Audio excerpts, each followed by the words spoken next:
Hello everyone, welcome to Nepal online school. अहिले अब grade 12को फिजिक्सको exam सुरु हुन लागेको छ र त्यही एक्जाम्सलाई हेरेर हामीले अब ग्रेड 12को स्टुडेन्ट्सहरूको लागि इम्पोर्टेन्ट क्वेसन्सको सोल्युसन्सहरू जुन एनइबीमा सोधिएको थियो त्यसको एउटा सिरिज बनाउन लागेको छौँ। यहाँनिर आज हामी क्लास 12को फिजिक्सको युनिट 1 वेभ एन्ड अप्टिक्सको च्याप्टर 1 वेभ मोसनबाट आज यसको सर्ट क्वेसन्सहरू र फ्रिक्वेन्टली सोधिएको लङ क्वेसन्स र न्युमेरिकल्सहरू पनि हामी गर्न गइरहेछौँ। स्टार्ट गरौँ। हाम्रो पहिलो क्वेसन भनेको 2076 सेट बीबाट सोधिएको छ र क्वेसन भनेको के छ भने हाम्रो can longitudinal waves be polarized explain भनेर सोधेको छ है। यहाँनिर सुरुमा हामीले कुनै पनि क्वेसन्सलाई ट्याकल गर्नुभन्दा अगाडि त्यसमा भएको की पोइन्ट्सहरू चाहिँ बुझ्नुपर्ने हुन्छ। जस्तै यो क्वेसनमा भएको की पोइन्ट्सहरू के हो भन्दा एउटा त भइहाल्यो लङ्गिट्युडनल वेभ्स भनेको के हो र दोस्रो भनेको यहाँनिर छ पोलराइज्ड भन्ने कुरा छ। यो दुईवटा कुराले के भन्छ भन्ने कुरा बुझ्नुपर्छ र त्यो अनुसार हामीले एन्सर्सहरू चाहिँ लेख्नुपर्ने हुन्छ। जस्तै सुरुमा बुझौँ लङ्गिट्युडनल वेभ्स भनेको के हो। लङ्गिट्युडनल वेभ्स है, यहाँनिर थोरै मेरो प्रोनाउन्सिएसनमा गल्ती हुनसक्छ होइन। लङ्गिट्युडनल भन्छ, कसैले लङ्गिट्युडनल पनि भनिरहेको हुन्छ, जस्ट प्रोनाउन्सिएसन अब डिफ्रेन्ट हुन्छ होइन। यहाँनिर एउटा वेभ्स भन्ने टर्म छ, अर्को लङ्गिट्युडनल भन्ने टर्म छ। हामी टर्मलाई ब्रेकडाउन गरिरहेछौँ है। यहाँनिर अब वेभ्स भन्ने कुरा छ। वेभ भनेको के हो भन्दाखेरि कुनै पनि एउटा मिडियम हुन्छ, सर्टेन मिडियम हुन्छ, त्यो मिडियममा सपोज इनर्जी ट्राभल भयो है। त्यो मिडियममा इनर्जी ट्राभल भयो भने त्यहाँनिर के गर्छ त त्यसलाई लथालिङ्ग बनाउँछ होइन। जस्तै यसलाई कसरी बुझ्न सकिन्छ, वेभ्सहरू भनेको के हो भने तपाईँले कुनै पनि पानीमा ढुङ्गा खसाल्नु भयो भने ढुङ्गा खसाल्दा के हुन्छ, त्यो पानीमा रिपल्सहरू आएको देख्नुहुन्छ तपाईँले। त्यो ढुङ्गाले के गर्यो भने ढुङ्गामा एउटा सपोज यो मेरो पानीको पोखरी भयो अरे, यहाँनिर मैले यसरी पानी भरेँ अरे है, यो यसरी पानी भरेँ। अब यहाँबाट ढुङ्गा आयो, ढुङ्गाले एउटा इनर्जी क्यारी गरिरहेको हुन्छ। यहाँबाट यो ढुङ्गा चाहिँ अब यहाँबाट के भयो त यसरी हिँड्दै यहाँनिर गएर ठोकिन गयो। यहाँ ठोकेपछि यो ढुङ्गाले के गर्छ त यसरी हाम्रो रिपल्सहरू क्रिएट गर्न थाल्छ। यो रिपल्स कसरी आयो त भन्दा जब ढुङ्गा पानीमा पुग्छ, पानीमा पुगिसकेपछि त्यसले आफूसँग भएको इनर्जी जुन छ है, त्यो इनर्जी पानीमा भएको पार्टिकल्सहरूलाई ट्रान्सफर गर्छ र पानीमा भएको पार्टिकल्सहरू मुभमेन्टमा आउँदाखेरि तिनीहरू एक्चुअल्ली मुभमेन्ट भएको हुँदैन। मुभमेन्ट भएको भनेको इनर्जी हुने हो, तर उनीहरू आफ्नो पोजिसनमा भाइब्रेट भइरहेको हुन्छन् होइन। त्यो पोजिसनमा भाइब्रेट हुँदै उनीहरूले इनर्जी ट्रान्सफर हुन्छ। इनर्जी ट्रान्सफर हुँदाखेरि हामीले देख्छौँ त्यहाँनिर एउटा रिपल आएको हो है त। जस्ट के हो, इनर्जीको ट्रान्सफर हो। वेभ भनेको के हो त, इनर्जी अगाडि बढिरहेको छ कुनै मिडियममा भने। जहिले मिडियम चाहिन्छ भन्ने छैन। जस्तै इलेक्ट्रोम्याग्नेटिक वेभहरू हामीले स्टडी गरेका छौँ होइन, यति कुरा बुझियो। वेभ भनेको के रहेछ, कुनै पनि मिडियममा जब इनर्जी ट्राभल गर्छ त्यो इनर्जी कस्तो देखिन्छ एक तरिकाले बुझ्न सकिन्छ। इनर्जी कस्तो देखिन्छ त त्यो वेभमा भन्ने कुरा, मिडियममा कस्तो देखिन्छ भन्नु नै वेभ भयो। अब आउँछ लङ्गिट्युडनल भन्ने कुरा। लङ्गिट्युडनल भनिसकेपछि अगाडि यसरी तन्किने जस्तो भयो होइन। जस्तै तपाईँले के गर्नुभयो भने यतातिर सिधा होरिजेन्टल जस्तो भनेर बुझ्न सकिन्छ। लङ्गिट्युडनल भनेपछि होरिजेन्टल भयो, ट्रान्सभर्स भन्ने कुरा भनेको पर्पेन्डिकुलर डिरेक्सन जस्तो बुझ्न सकिन्छ यहाँनिर। अब लङ्गिट्युडनल वेभ्समा के भयो भन्दाखेरि जस्तै इनर्जी भाइब्रेसनको कुराहरू यहाँनिर हामीले बुझ्नुपर्ने हुन्छ। कुनै पनि इनर्जी कुनै पनि एउटा मिडियममा ट्राभल गर्दाखेरि त्यहाँनिर के हुनसक्छ भने पार्टिकलहरू कि त पर्पेन्डिकुलरली भाइब्रेट हुन सक्छन् कि प्यारलल टु मिडियम भाइब्रेट हुन सक्छन्। जस्तै यसको एउटा इक्जाम्पल लिउँ। सपोज गरौँ जस्तै म अहिले तपाईँहरूसँग कन्भर्सेसन गरिरहेको छु यहाँनिर होइन, र मैले कन्भर्सेसन गर्दाखेरि त सपोज यहाँनिर यसरी मैले एयरको पार्टिकलहरू राखेको छु। अब मैले यहाँबाट बोल्न सुरु गरेँ, यताबाट बोल्न सुरु गर्दा के हुन्छ, जब सपोज मैले यसलाई इनर्जी दिएँ, यसले इनर्जी पाइसकेपछि के हुन्छ, कुनै कुरालाई पनि सपोज गर्नुहोस् तपाईँले कुनै एउटा फुटबललाई किक हान्नुभयो भने तपाईँले फुटबलमा इनर्जी दिइराख्नु भएको छ, इनर्जी दिएपछि पक्कै पनि त फुटबल अगाडि जान्छ। त्यसरी नै हावामा भएको पार्टिकलहरूलाई पनि के हुन्छ त त्यहाँनिर उसले इनर्जी लिन्छ। जस्तै फुटबलले तपाईँको फुटबल खेल्दाखेरि ढाडमा लगाएको त तपाईँलाई थाहा छ होला, त्यो ढाडमा लाग्दाखेरि तपाईँलाई पक्कै पनि दुखाएको थियो होला नि, त्यो दुख्नु भनेको के हो, तपाईँमा त्यहाँ फुटबलमा भएको इनर्जी ट्रान्सफर भयो भनेपछि यहाँ भएको पार्टिकलले के गर्ने रहेछ, इनर्जी लिने रहेछ। इनर्जी लिएर यो अगाडि जान्छ, यहाँ भएको पार्टिकलसँग ठोकिन्छ। अब के भयो, कोलिजन भयो। कोलिजन भइसकेपछि के हुन्छ, उसले आफ्नो इनर्जी यो पार्टिकललाई दिन्छ र वा फेरि आफ्नै ओरिजिनल पोजिसनमा फिर्ता आउँछ है त। जसरी एउटा स्प्रिङलाई तपाईँले जब अगाडितिर तान्नुहुन्छ, अगाडि तान्दाखेरि ऊ अगाडि जान्छ र फेरि आफ्नो ओरिजिनल पोजिसनमा आइपुग्छ। त्यसपछि अब यो पार्टिकलले इनर्जी पाइसक्यो नि, यो पार्टिकलले इनर्जी पाइसकेपछि यो अगाडि जान्छ, योसँग ठोकिन जान्छ। योसँग ठोकेर जब यो यसरी पछाडि जाँदै हुन्छ नि, यहाँ भएको यो पार्टिकल चाहिँ यसरी अगाडि जान्छ, योसँग ठोकिन्छ। हो तपाईँले यहाँनिर एउटा सर्टेन प्याटर्न देख्नुभयो होला नि। इनर्जी कसरी ट्रान्सफर हुँदो रहेछ भन्दा यहाँबाट सुरुमा हाम्रो यतापट्टि जाँदो रहेछ है, यहाँनिर जाँदो रहेछ, फेरि यहाँबाट यहाँनिर जाँदो रहेछ, यसरी यहाँनिर यहाँ जाँदो रहेछ, यसरी जाँदो रहेछ होइन। इनर्जी यो डिरेक्सनमा गइरहेछ, अथवा मैले भनौँ यो मेरो इनर्जीको डिरेक्सन हो भने यो इनर्जी भयो। र पार्टिकल पनि के भइरहेछ हेर्नुहोस् त, पार्टिकल पनि यो पोइन्टदेखि यहाँनिर गयो र फेरि यसरी आइदियो। यहाँबाट के बुझ्यो त, पार्टिकलको डिरेक्सन र इनर्जीको डिरेक्सन एउटै रहेछ होइन। पार्टिकल र इनर्जीको डिरेक्सन एउटै भइसकेपछि त्यसलाई हामीले के भन्छौँ, लङ्गिट्युडनल वेभ भनेर भन्छौँ है। पार्टिकल र इनर्जीको डिरेक्सन जब एउटै हुन्छ त्यति बेला हामी त्यसलाई चाहिँ लङ्गिट्युडनल वेभ भनेर बुझ्न सकिन्छ। अब ट्रान्सभर्स वेभको कुरा पनि यहाँनिर बुझ्नु नै पर्ने हुन्छ होइन। र अर्को टपिक यहाँनिर बुझ्नुपर्ने भनेको हामीले कम्प्रेसन र रियरफ्याक्सन, एकदमै सजिलो टपिक छ होइन। जस्ट यो तपाईँलाई कुनै बेला क्वेसन्स आइहाल्यो भने तपाईँले सल्भ गर्न सक्नुहुन्छ है।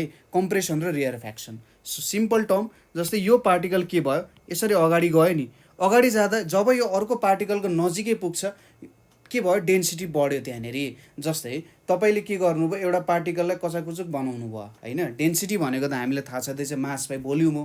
जस्तै एउटा कुनै पार्टिकल छ, त्यो पार्टिकललाई तपाईँले सानो कचाकुचुक बनाएर राख्नुभयो भने त्यसको भोल्युम त घट्यो, भोल्युम घटेपछि के हुन्छ, डेन्सिटी बढ्छ होइन।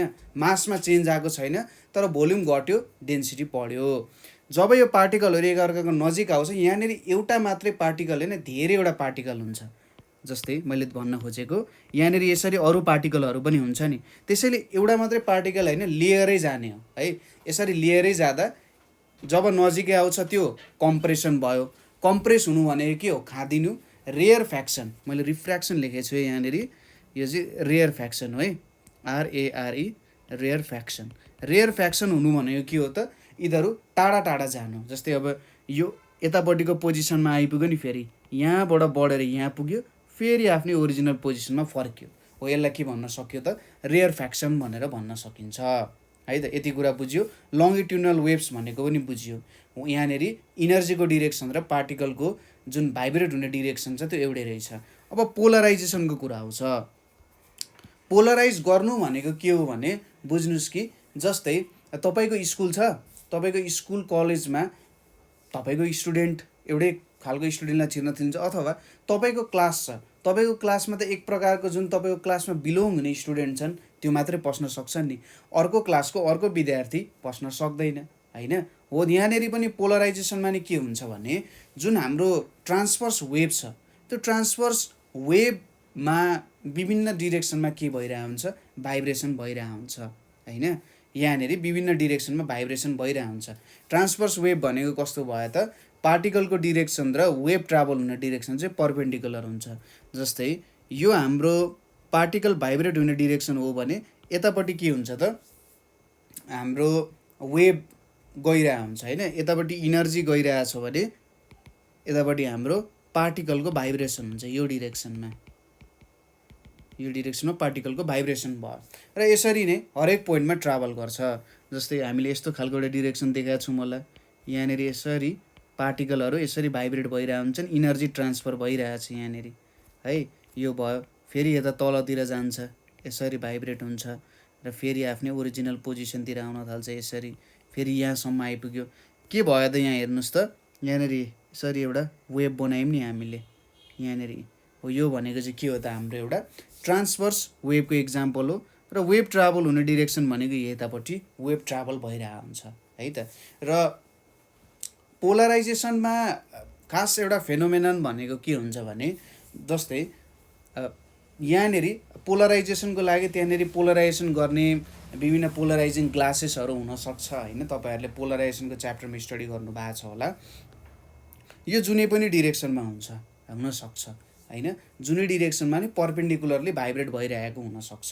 जेनरली हाम्रो XYZ एक्सिस हुन्छ, यसरी XYZ एक्सिस भयो। यो जुनै पनि एक्सिसमा जतातिर पनि भाइब्रेट भइरहेको हुन्छ पर्पेन्डिकुलरली, यसरी पनि भाइब्रेट भइरहेको हुनसक्छ होइन। अर्को भनेको यसरी भाइब्रेट भइरहेको पनि हुनसक्छ होइन। अथवा यतापट्टि हामीले बनाउन त सक्दैनौँ होला, त्यही पनि जोस् के बुझ्न सकियो त भन्दाखेरि अब यसरी पनि भाइब्रेट भइरहेको हुनसक्छ यहाँनिर है। यतापट्टिको डिरेक्सनमा नि पर्पेन्डिकुलरली भाइब्रेसन चाहिँ भइरहेको हुन्छ। हो यो नै के भयो त, अब डिफ्रेन्ट डिरेक्सनमा हुने भयो। कुनै पनि ट्रान्सभर्स वेभ सबै डिरेक्सनमा भाइब्रेट भइरहेको हुनसक्छ। त्यो भएर सपोज अब त्यहाँनिर हामीले केही पोलराइजेसन गर्ने सामान युज गऱ्यौँ होइन, पोलराइजेसन गर्ने सामान युज गऱ्यौँ भने त्यो पोलराइजेसन गर्ने सामानले त डिफ्रेन्ट डिरेक्सनको कुरालाई हटाइदिन्छ है। त्यो चाहिँ अब पोलराइजेसनको सामानमा डिपेन्ड गर्छ। एक्चुअली तपाईँहरूले हाम्रो इनडेप्थ स्टडीको लागि पोलराइजेसनको च्याप्टर पनि हेर्न सक्नुहुन्छ। अब एन्सरमा जाँदाखेरि हामीले एन्सरमा के लेख्नु पर्यो त भन्दा, पोलराइजेसनको डिफिनेसन लेख्नु पर्यो सुरुमा। के हो त पोलराइजेसन भनेको, नेपालीमा चाहिँ यसलाई ध्रुवीकरण भनेर भन्छ होइन। Polarisation is the phenomenon of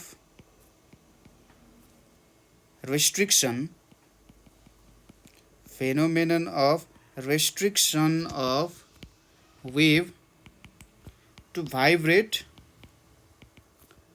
in a single direction भनेर भन्न सकिन्छ। ठिक छ। पोलराइजेसन भनेको चाहिँ कस्तो हो भन्दाखेरि यो एउटा फेनोमेनन हो जसले चाहिँ के गर्छ, एउटा डिरेक्सनमा मात्रै ट्राभल हुन रेस्ट्रिक्ट गर्न सक्छ। जस्तै यसले के भन्न खोज्यो भने, हाम्रो घरको ढोका त यस्तो सिधा खालको हुन्छ नि होइन, र तपाईँ हामी छिर्न सक्छौँ। तर हाम्रो ढोका यस्तो भइदियो त हामी यसरी ढल्केर छिर्नु पर्थ्यो, इम्पोसिबल छ। ठिक छ। तर कुनै सर्प चाहिँ यसरी कुनै एउटा सर्प आइरहेछ भने यो त यो ढोकाबाट नि छिर्न सक्छ, अथवा यसरी उल्टो ढोका छ भने छिर्न सक्छ नि। हो यस्तै कुरा आयो यहाँनिर। पोलराइजेसनको कुरामा के हुन्छ भने, ट्रान्सभर्स वेभ चाहिँ सबै डिरेक्सनमा भाइब्रेट भइरहेको हुन्छ होइन। र यहाँनिर सपोज अब सबै डिरेक्सनमा भाइब्रेट भइरहेछ, मैले यस्तो खालको ढोका राखेको छु भने कोही मान्छे यसरी आइदिन्छ होइन, यस्तो खालको डिरेक्सनमा हिँड्दै हिँड्दै आउँछ भने त यो मान्छे यहाँबाट छिर्न सक्छ, सक्दैन नि। ढोका जत्रो छ भने छिर्न सक्यो। तर जेनरली ढोकाको जुन यो विड्थ छ है, ढोकाको यो विड्थ अलिकति सानै हुन्छ। यो विड्थ जुन छ यो अलिकति सानै हुन्छ, जस मान्छे छिर्न सक्दैन। ऊ चाहिँ यसरी सिधा भएर मात्र छिर्न सक्छ। त्यसै गरी यस्तो ढोकामा यसरी एउटा सिधा हिँडिरहेको मान्छे चाहिँ आउँछ भने ऊ यसो ढोकामा छिर्न सक्दैन, ऊ त ढल्किनु पर्ने हुन्छ होइन। हामीलाई त थाहा छ हामी ढल्किन सक्छौँ, तर लाइटलाई त थाहा छैन नि त ऊ ढल्किनु पर्छ भनेर। त्यसैले उसको के हुन्छ त, ऊ त्यो ढोकाबाट छिर्न सक्दैन। पोलराइजेसनको लागि एउटा यस्तै खालको ढोका राखेको हुन्छ र त्यो ढोकाबाट ऊ भित्र छिर्न सक्दैन है। त्यसलाई नै हामीले के भन्छौँ, पोलराइजेसन हुने भन्छौँ। यो हाम्रो फर्स्ट पोइन्ट भयो। तपाईँले के लेख्नु पर्यो, डिफिनेसन लेख्नु पर्यो। त्यसपछि अर्को पोइन्ट भनेको तपाईँहरूले के दिन सक्नुहुन्छ भने, transverse wave vibrates in all directions. Transverse waves vibrates in all directions, and we can restrict vibrations to a single direction भनेर भन्न सक्नुहुन्छ। यो पोइन्टले के भन्यो भने, हामीले माथि दिएको इक्जाम्पल जस्तै भयो कि पोलराइजेसन भनेको एउटा सिङ्गल डिरेक्सनमा रेस्ट्रिक्ट गर्ने फेनोमेनन भयो होइन। त्यसपछि हामीले के थाहा छ भने, ट्रान्सभर्स वेभहरू सबै डिरेक्सनमा भाइब्रेट भइरहेको हुन्छन् होइन। किन भाइब्रेट भइरहेको हुन्छन् भने, जस्तै यदि ट्रान्सभर्स वेभ सबै डिरेक्सनमा भाइब्रेट नहुने भयो के सूर्यबाट हामीसम्म लाइट आइपुग्थ्यो होला त? आइपुग्दैन थियो। सूर्यको जुन गोलाकार छ होइन, सायद एउटा सर्टेन स्फियर हो, स्फियर भइसकेपछि उसले सबै डिरेक्सनमा लाइट दिइरहेको हुन्छ। सबै डिरेक्सनमा लाइट दिइरहेको छ भन्ने कुराले के प्रुभ गर्छ भने सबै डिरेक्सनमा भाइब्रेट हुन्छ भन्ने कुरा चाहिँ बुझ्न सकिन्छ होइन। सबै डिरेक्सनमा उसले ट्रान्सफर गरिरहेको हुन्छ, एउटा सर्टेन डिरेक्सनमा मात्रै गइरहेको हुँदैन होइन। सबै डिरेक्सनमा हाम्रो ट्रान्सभर्स वेभ भाइब्रेट भइराख्ने कारण के हुन्छ भने यसको मुभमेन्टलाई चाहिँ रेस्ट्रिक्ट गर्न सकिन्छ। मैले जुन ढोकाको इक्जाम्पल दिएँ त्यो ढोका अनुसार मलाई चाहिँ लाइट कस्तो खालको चाहियो भने यस्तो खालको डिरेक्सनमा मात्रै हिँड्ने खालको लाइट चाहियो भनेर भन्न सक्नुहुन्छ। अथवा सरी यहाँनिर यस्तो भन्दा नि ठ्याक्कै मैले उल्टो भनेको छु है। यहाँनिर चाहिँ यस्तो खालको यसरी भाइब्रेट हुने चाहियो नि त होइन, यस्तो खालको चाहियो। अनि अर्को ढोकामा के भन्न सक्नुहुन्छ, यसरी भाइब्रेट हुने लाइट चाहियो है, यस्तो खालको मात्रै। अब यस्तो खालको आयो भने त यो त भित्र छिर्न सक्दैन होइन। हो यो भयो transverse wave vibrate in all डिरेक्सन्सवाला चाहिँ यसले के गर्छ, रेस्ट्रिक्ट गर्छ। अब आउँछ पालो हाम्रो लङ्गिट्युडनल वेभको। लङ्गिट्युडनल वेभलाई पोलराइज गर्न सकिन्छ कि सकिँदैन भन्ने कुराको यहाँनिर एन्सर आउँछ। Longitudinal wave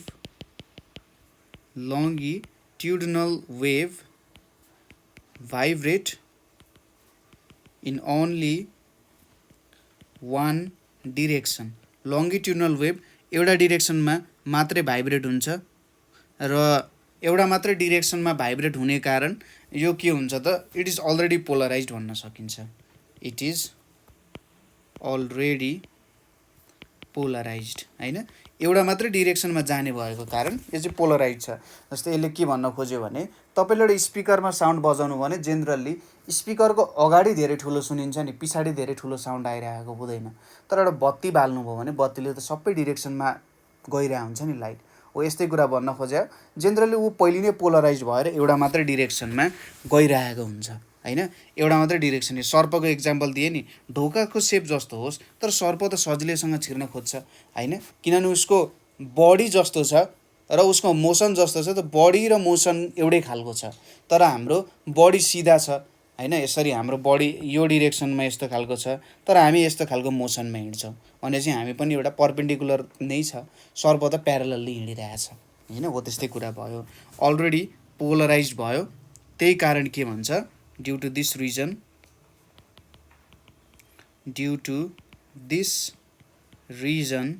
longitudinal waves cannot be polarized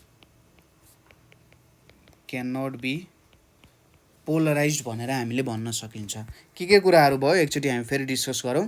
polarisation भनेको बुझिहाल्नुभयो, एउटा डिरेक्सनमा रेस्ट्रिक्ट गर्ने। ट्रान्सभर्स वेभले के गर्दो रहेछ त, सबै डिरेक्सनमा भाइब्रेट हुँदो रहेछ र यो भाइब्रेसनलाई हामीले एउटा सिङ्गल डिरेक्सनमा रेस्ट्रिक्ट गर्न सक्छौँ पोलराइजेसन युज गरेर। तर लङ्गिट्युडनल वेभ्समा के हुँदो रहेछ, यो पहिलेदेखि नै एउटा मात्रै डिरेक्सनमा भाइब्रेट हुने कारण यो चाहिँ अहिले पहिलेदेखि नै पोलराइज छ। र जुन पोलराइज गर्ने ढोका छ होइन, त्यो पोलराइज गर्ने ढोकामा चाहिँ के हुन्छ, यसलाई असर गर्दैन होइन, र त्यही भएर यसलाई हामीले पोलराइज गर्न सक्दैनौँ। ठिक छ, यति कुरा हामीले बुझ्यौँ। एन्सर पनि अब लेख्न सकिन्छ होला। त्यसपछि हामी नेक्स्ट क्वेसनमा जाउँ, जुन चाहिँ 2076 सेट सीमा सोधिएको छ है। 2076 सेट सीको क्वेसन हो। यसले के सोधिरहेछ भने how are stationary waves formed भनेर सोधिरहेछ। अब वेभ भनेको त हामीले बुझिसक्यौँ। यहाँनिर हामीले अलिकति कन्फ्युज हुने टर्म भनेको के हुनसक्छ त, स्टेसनरी भन्ने टर्म चाहिँ कन्फ्युज गर्ने हुनसक्छ होइन। स्टेसनरीको कुराले थोरै कन्फ्युजन ल्याउन सक्छ। के हो त स्टेसनरी वेभ भनेको भन्ने कुरा हुनसक्छ। जस्तै अब स्टेसनरी वेभले के कुराहरू दिन सक्छ भने जुन वेभ चाहिँ एउटा मात्रै ठाउँमा भाइब्रेट हुन्छ, बाहिर जाँदैन भन्न खोज्या है। स्टेसनरी वेभको रियल खास अर्थ भनेको चाहिँ के हुनसक्छ नि, स्टेसनरी भनेको रेस्ट। यो स्टेसनरीले रेस्ट भनेर जनाउँछ। रेस्ट भनिसकेपछि अब वेभ्सहरू त रेस्टमा हुन सक्दैन। इनर्जी कि एउटै ठाउँमा बस्न सक्छ त, सक्दैन नि। इनर्जी त उसको प्रपर्टी नै के हो, ऊ चाहिँ फैलिनु पर्ने हुन्छ होइन। इनर्जी भनेको फैलिनु पर्ने हुन्छ है। इनर्जी फैलिनु पर्ने भनिसकेपछि स्टेसनरी वेभ्समा के हुन्छ भने जेनरली तपाईँले देख्नुभयो होला गिटारको तारहरू होइन,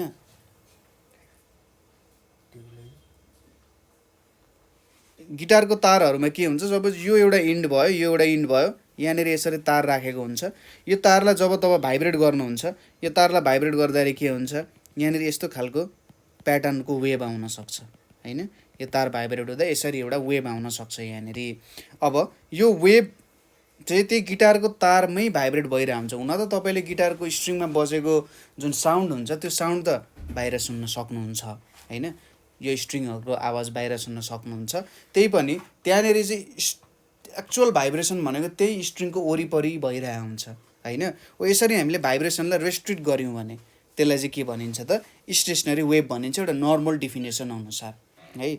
अब स्टेसनरी वेभ्सको सुरुमा हामीले एउटा एक्ज्याक्ट डिफिनेसन लेखौँ सुरुमा, कसरी फर्म हुन्छ भन्ने कुरा है त। सुरुमा कसरी वेभ्सहरूको यहाँनिर सुरुमा हामीले बुझ्नुपर्ने एउटा वेभ्सको सुपरपोजिसन प्रिन्सिपल अनुसार बुझ्नुपर्ने हुन्छ है त। म सुपरपोजिसन प्रिन्सिपल अहिले नै बुझाइदिन्छु तपाईँहरूलाई। सपोज यो एउटा वेभ भयो, यहाँनिर यो एउटा वेभ हुन गयो है। यो एउटा वेभ भएपछि सपोज अब यता डिरेक्सनबाट पनि अर्को वेभ आइरहेछ होइन, दुईवटा वेभ अब साथी साथी वेभ के भइरहेछन्, यहाँ अगाडि आइरहेछन् है। अब यो वेभ जुन छ, यो वेभ र यो वेभको प्रपर्टिज डिफ्रेन्ट छ। हेर्नुहोस् न, यिनीहरूको वेभ जुन हामीले वेभ फर्म बनाएको छौँ, यो वेभ फर्म के छ, डिफ्रेन्ट छ है त। अब यो वेभहरू चाहिँ के भयो अरे एकअर्काको नजिकै नजिकै आउन थाले। यो यतापट्टि बढ्दै बढ्दै बढ्दै गयो होइन, यतापट्टि गइरहेछ, यसरी कुनै पोइन्टमा मिट हुन गयो है त। यहाँनिर के भइरहेछ, मिट भइरहेछ। हेर्नुहोस् त, एउटा हाम्रो यो पोइन्टमा मिट हुन गयो, अर्को यो पोइन्टमा मिट भयो।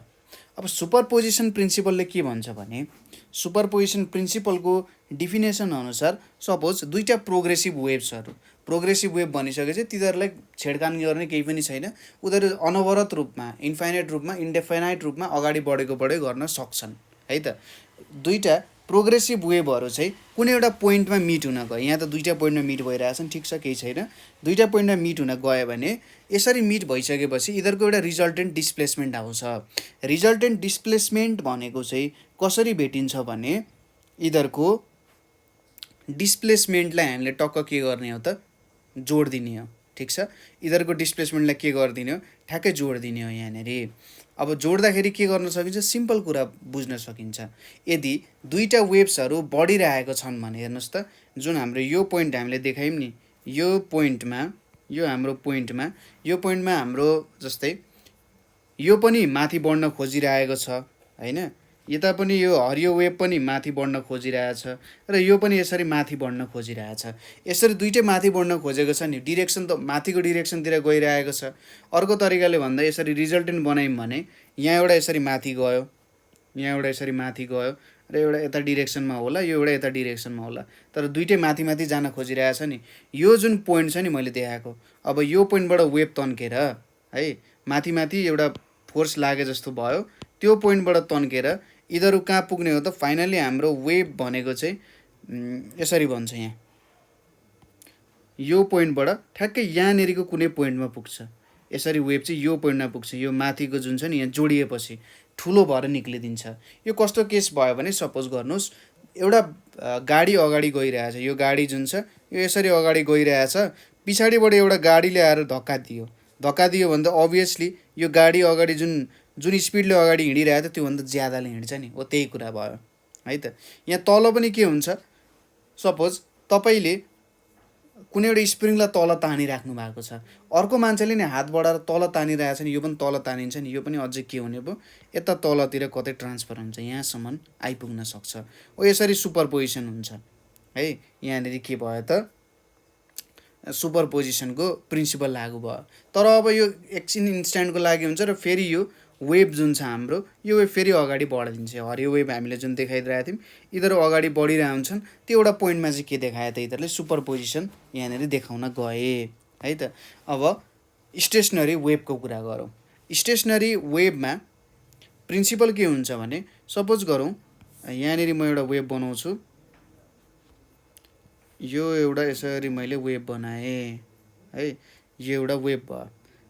यसपछि मैले सेम खालको वेब लिन्छु। सपोज यसलाई नै मैले यतापट्टि लिएँ है त, यो वेबलाई यतापट्टि लिएँ, सेम खालको वेब छ। यिनीहरू अब जस अलिकति एम्प्लिच्युड बेग्लै हुनसक्छ, त्यसले खासै ठुलो भूमिका खेल्ने भएन। सेम खालको वेब छ अनि सेम खालको एम्प्लिच्युड छ भनेर नि सपोज गर्न सकिन्छ, that would be more effective है। तर यहाँ चाहिँ ल सेम वेब जसको एम्प्लिच्युड सेम छ, फ्रिक्वेन्सी पनि सेम छ, यो दुईवटा वेबको के छ, सेम एम्प्लिट्युड सेम फ्रिक्वेन्सी छ है, सेम एम्प्लिट्युड सेम फ्रिक्वेन्सीमा अगाडि बढिरहेछ। अब मैले यो दुईवटा वेबले एकअर्कासँग गाब्ने हो भने, यो दुईवटा वेबले एकअर्कासँग गाब्ने हो भने यिनीहरूले के दिन्छ त, यिनीहरूले कन्स्ट्रक्टिभ कुरा दिन्छ यहाँनिर है। अब कन्स्ट्रक्टिभ कुरा गर्ने होइन, हामीले यहाँनिर एउटा डिस्ट्रक्टिभ कुरा चाहिँ देखाउनु पर्ने छ।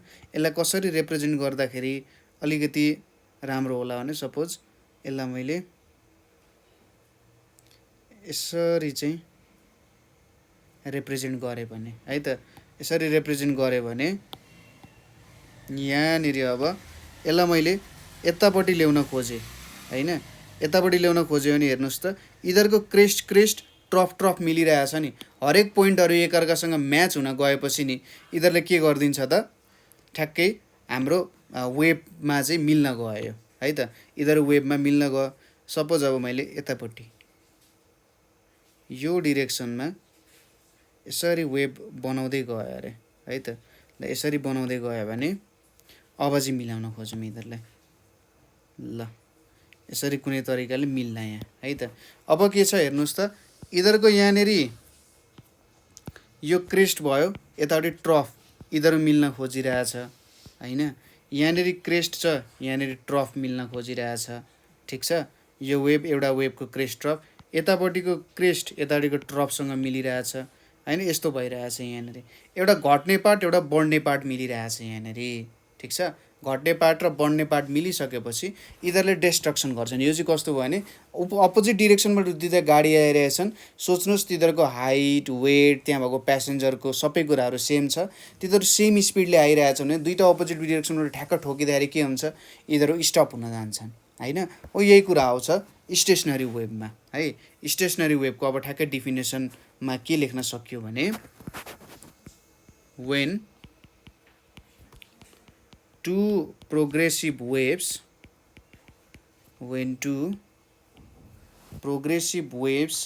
of same wavelength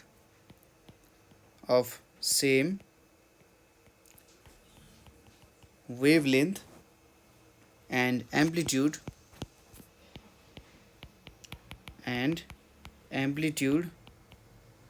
traveling with the same speed through the medium, with the same speed through the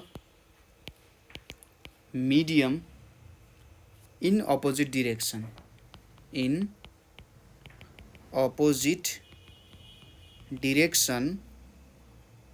and superimpose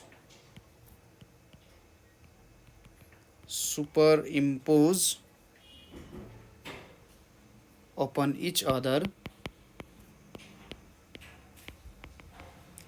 they give rise to a wave called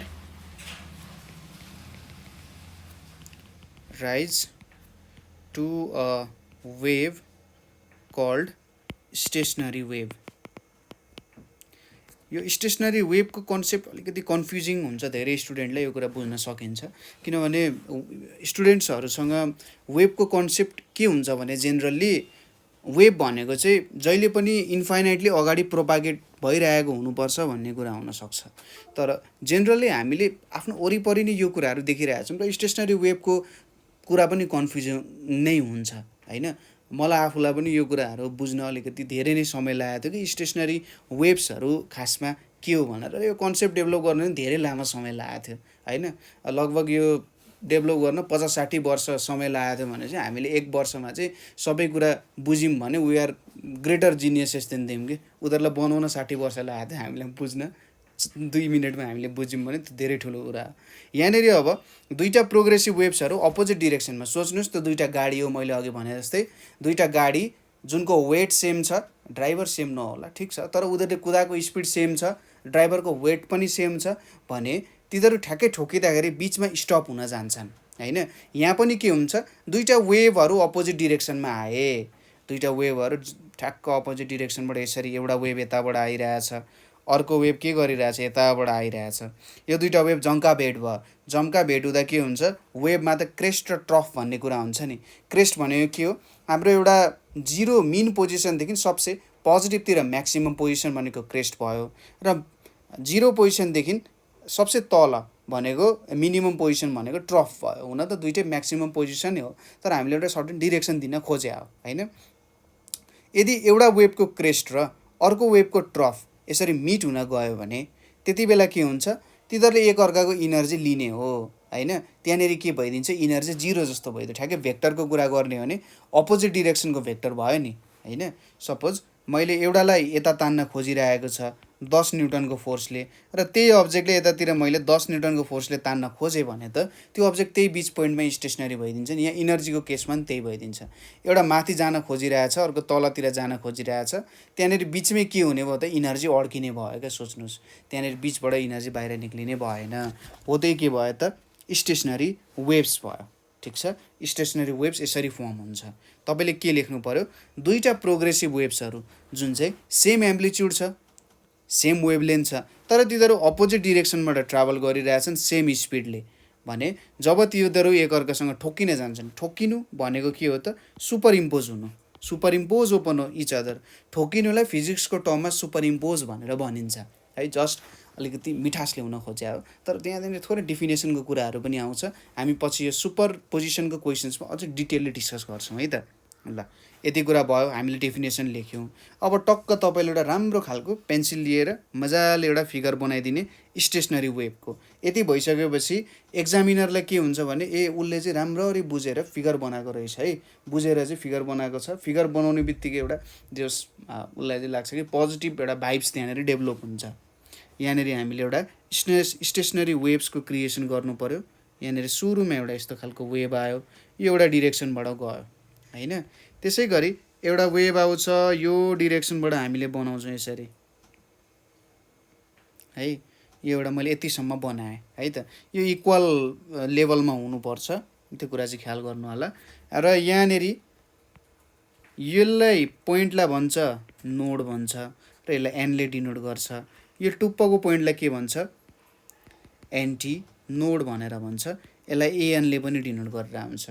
यो नोड भयो, यतापट्टिको एन्टी नोड भयो, नोड एन्टी नोड यसरी मिलेको हुन्छ। र यो node र anti node, यो एन्टी नोड हो, यो नोड हो, यिनीहरू बिचको डिस्टेन्स भनेको चाहिँ λ/2 हुन जान्छ होइन। λ/4 चाहिँ हुन्छ है। λ/4 चाहिँ यिनीहरूको डिस्टेन्स हुन्छ। नोड र एन्टी नोड बिचको डिस्टेन्स λ/4 हुन्छ।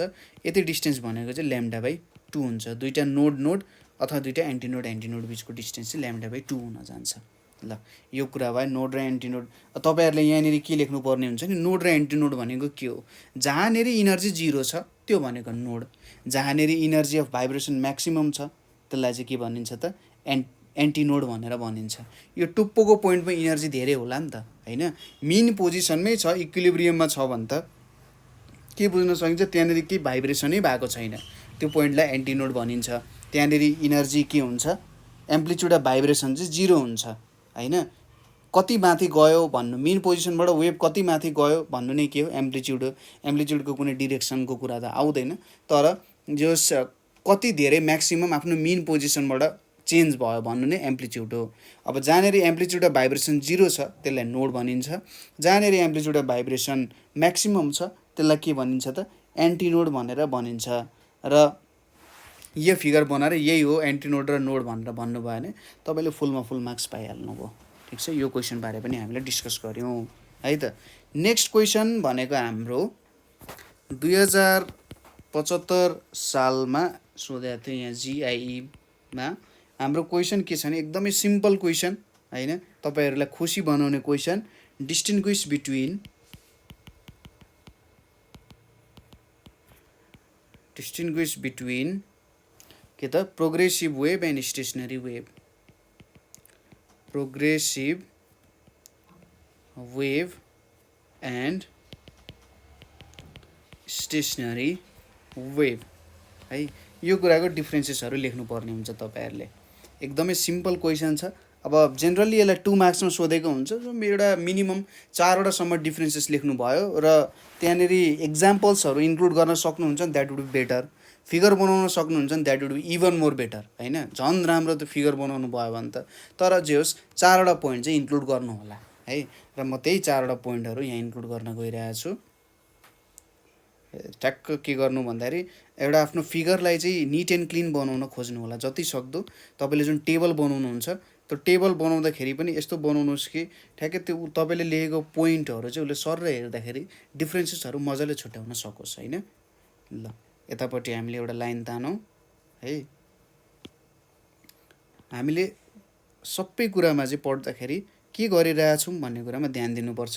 सबै कुरालाई पर्फेक्सन दिन खोज्नुपर्ने हुन्छ। हामीले बनाउने फिगर, हामीले लेख्ने राइटिङको कुराहरू, हामीले बनाउने इच एन्ड एभ्री लाइनलाई कसरी राम्रो बनाउन सकिन्छ भन्ने कुरामा पनि थोरै ध्यान पुऱ्यायो भने चाहिँ त्यसले अझै राम्रो मार्क्स गेन गर्न तपाईँहरूलाई हेल्पफुल हुन्छ है त। यहाँनिर अब हामीले प्रोग्रेसिभ वेभ भनेर लेख्यौँ, प्रोग्रेसिभ वेभ्स भनेर भयो।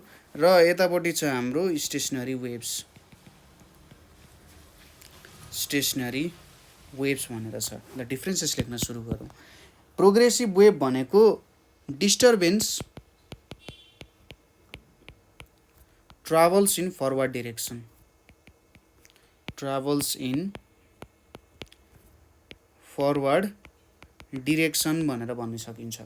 डिस्टर्बेन्स ट्राभल इन फरवर्ड डिरेक्सनले के भन्न खोज्यो होला त यहाँनिर होइन। डिस्टर्बेन्स भन्न खोजेको इनर्जी है त। यहाँनिर डिस्टर्बेन्स भनेको हल्ला भनेर बुझ्ने होइन। प्रोग्रेसिभ वेभमा डिस्टर्बेन्स भनेको के रहेछ त, इनर्जी चाहिँ जहिले पनि अगाडिको डिरेक्सनमा जान्छ भनेर भन्न खोज्यो। हामीले पोलराइजेसनको क्वेसनमा हेरिसकेका थियौँ। साउन्ड वेभ भनेको कस्तो हुन्छ, अलिकति एकलकाँटे हुन्छ। एकलकाँटे भनेको अगाडि हिँडे गर्ने होइन, उसले अगाडि पछाडि दायाँ बायाँ भन्दा नि एउटै डिरेक्सनमा हिँड्छ। लाइट भनेको चाहिँ सबैतिर डिरेक्सनमा भ्याउँछ उसले होइन। उसले चाहिँ यहाँ यतातिर पनि जान्छ, उतातिर पनि जान्छ, अगाडि पनि पछाडि पनि माथि पनि तल पनि। तर साउन्ड वेभ्सहरू जेनरली अगाडितिर जाने हुन्छ नि, अथवा प्रोग्रेसिभ वेभ्सहरू फरवर्ड डिरेक्सनमा मात्रै जाने हुन्छन् है। त्यसै गरी स्टेसनरी वेभ्स भनेको चाहिँ के हो भने disturbance is confined to a particular region भनेर भनेको छ। यहाँनिर के भन्यो त, डिस्टर्बेन्सहरू चाहिँ एउटा पार्टिकुलर रिजनमा कन्फाइन्ड भनेको घेरिएको भन्न खोजे हो। अघि हामीले गिटारको एक्जाम्पल लिउँ नि, गिटारमा भाइब्रेसन हुँदा के हुन्छ नि, त्यो स्ट्रिङमा भाइब्रेट हुन्छ। स्ट्रिङमा भाइब्रेट हुन्छ, मेन कुरा भनेको त्यहाँनिर ट्रान्सफर्स भाइब्रेसन हुन्छ। ट्रान्सफर्स भाइब्रेसन भइसकेपछि जुन त्यहाँ गिटारको जुन एकस्टिक गिटारहरू देख्नु भएको छ नि, एकस्टिक गिटारमा एउटा ठुलो खोक्रो हुन्छ नि, बिचमा दुलो हुन्छ, यत्रो ठुलो भुँडी हुन्छ गिटारको, त्यहाँभित्र के हुन्छ, हावा हुन्छ। त्यो जुन भाइब्रेसन हुन्छ नि, भाइब्रेट हुँदाखेरि त्यो हावामा ट्रान्सफर हुन्छ, एम्प्लिफाई भएर अनि बाहिर निक्लिने हो खासमा है। त्यो स्ट्रिङबाट नै आवाज निक्लेको हो, तर जुन तपाईँले आवाज सुन्नुहुन्छ त्यो हावामा धेरै एम्प्लिफाई भएर बाहिर निक्लिया चाहिँ हो खासमा चाहिँ होइन। त्यो गिटारकै स्ट्रिङबाट चाहिँ खासमा आवाज निक्लिँदैन। तपाईँले के गर्नु, गिटारको तार मात्रै बाहिर निकाल्नु र आफ्नो एउटा साथीले ल तँ एउटा पक्डी भनेर राख्नु र यसरी झ्याङझ्याङ बजाउनु खोज्नु, त्यो बज्दैन होइन। तपाईँले ट्राई गर्न सक्नुहुन्छ, किनभने त्यहाँनिर स्टेसनरी वेभ फर्म हुन्छ। स्टेसनरी वेभलाई ट्रान्सफर हुने कुरा पनि त चाहियो नि। पछि हामी च्याप्टरमा हेर्दै जान्छौँ कि जुन हाम्रो waves in Pipes and strings भन्ने च्याप्टर छ, त्यो च्याप्टरमा हामीले के हेर्छौँ भने गिटारको स्ट्रिङबाट अथवा स्ट्रिङ्सहरूबाट कस्तो कस्तो खालको भाइब्रेसन्सहरू निक्लिन्छ। एकदम इन्ट्रेस्टिङ कुराहरू हुन्छ है त्यहाँनिर, त्यो पनि हेर्छौँ हामी बिस्तारै। ल अहिलेको लागि यति बुझौँ कि स्टेसनरी वेभ्स भनेको एउटा पार्टिकुलर रिजनमा के हुन्छ, भाइब्रेसन भइरहेको हुन्छ। प्रोग्रेसिभ वेभको दोस्रो डिफ्रेन्स भनेको the amplitude of vibration, the amplitude of vibration of each particle is same भनेर भन्न सकिन्छ। ठिक छ, amplitude of vibration of each particle is same. अब यो पोइन्टले के भन्न खोज्यो होला त, amplitude of vibration of each particle is same भनेर भनिरहेछ। Amplitude of vibration of each particle is same भन्न खोजेको के हो भने जुन पार्टिकलहरूको एउटा इनर्जी भन्न खोजिरहेछ यहाँनिर है, यो पार्टिकलहरूको इनर्जी जुन हुन्छ त्यो चाहिँ लगभग सेम नै हुन्छ भनेर भन्न खोजिरहेछ यसले है त। दोस्रो के छ, स्टेसनरी वेभमा के भनेको छ, amplitude is zero at nodes, amplitude is zero at nodes and maximum at antinodes, maximum at antinodes है त। एम्प्लिट्युड चाहिँ नोड्सहरूमा 0 हुँदो रहेछ हैन, र म्याक्सिमम केमा हुँदो रहेछ, एन्टिनोड्सहरूमा हुँदो रहेछ। अघि हामीले सायद माथिको फिगरहरूमा हेरिसक्यौँ, यहाँनिर म्याक्सिमम हुन्छ भनेर हेरिसक्यौँ है त। अब थर्ड डिफ्रेन्सेस भनेको के छ यहाँ, energy is transferred forward along the waves, energy is transferred forward along the waves भनेर भन्न सकिन्छ। ठिक छ, इनर्जी के हुँदो रहेछ त, फरवर्ड डिरेक्सनमा ट्रान्सफर हुँदो रहेछ एलोङ द वेभ्स भनिरहेछ। यो पोइन्टले के भन्न खोज्यो होला त, यसो थोरै तपाईँले बुझ्न खोज्नुहोस् त। इनर्जी फरवर्ड डिरेक्सनमा ट्राभल हुँदो रहेछ एलोङ विथ द वेभ्स भन्ने कुरा गरिरहेछ। यसले के भन्यो भने यो एउटा प्रोग्रेसिभ वेभको डिफाइनाइट प्रपर्टी हो है। जस्तै अब पार्टिकलको डिरेक्सन कुन डिरेक्सनमा मोसन भइरहेछ त्योसँग धेरै ठुलो सरोकार भएन हामीलाई। पार्टिकल जुन डिरेक्सनमा वेभ गइरहेको छ अथवा इनर्जी गइरहेछ त्यही डिरेक्सनमा नै हुनसक्छ, अथवा पर्पेन्डिकुलर डिरेक्सनमा पनि भाइब्रेट भइरहेको हुनसक्छ, जुन एउटा डिरेक्सनमा भाइब्रेट भइरहेको हुनसक्छ होइन। तर के हुन्छ, इनर्जी जहिले पनि फरवर्ड डिरेक्सन अथवा जहाँनेरि वेभ गइरहेछ त्यहीँनेरि इनर्जी गइरहेको हुन्छ। इनर्जी कहीँ एउटा कुचुर्क पर बस्दैन, कुनै एउटा यहीँनेरि चाहिँ बस्नुपर्छ भन्ने जस्तो हुँदैन, ऊ चाहिँ अगाडि डिरेक्सनमा गएको वे गर्ने हुन्छ होइन। त्यसै गरी स्टेसनरी वेभ्समा के छ भने there is no transfer of energy, there is no transfer of energy in medium भनिरहेछ है त। के भन्यो त, इनर्जीको ट्रान्सफर हुँदैन। अघि हामीले गिटारको इक्जाम्पल दिए जस्तै यहाँनिर हाम्रो इनर्जी चाहिँ ट्रान्सफर हुँदैन भन्न खोजेको, ऊ चाहिँ एउटा सर्टेन प्लेसमा कन्फाइन्ड भएर बसेको हुन्छ, जुनै पनि डिरेक्सनमा जान्छ भन्ने कुरा यहाँनिर आउँदैन है। नेक्स्ट छ हाम्रो no particle in medium are permanently at rest in medium are permanently at rest at the extreme positions, at the extreme positions। यो कुरा चाहिँ म ठ्याक्कै यतापट्टिको डिफ्रेन्सेस लेखेर तपाईँलाई बुझाउँछु। यहाँनिर के डिफ्रेन्स छ भन्दाखेरि particles at nodes are permanently at rest,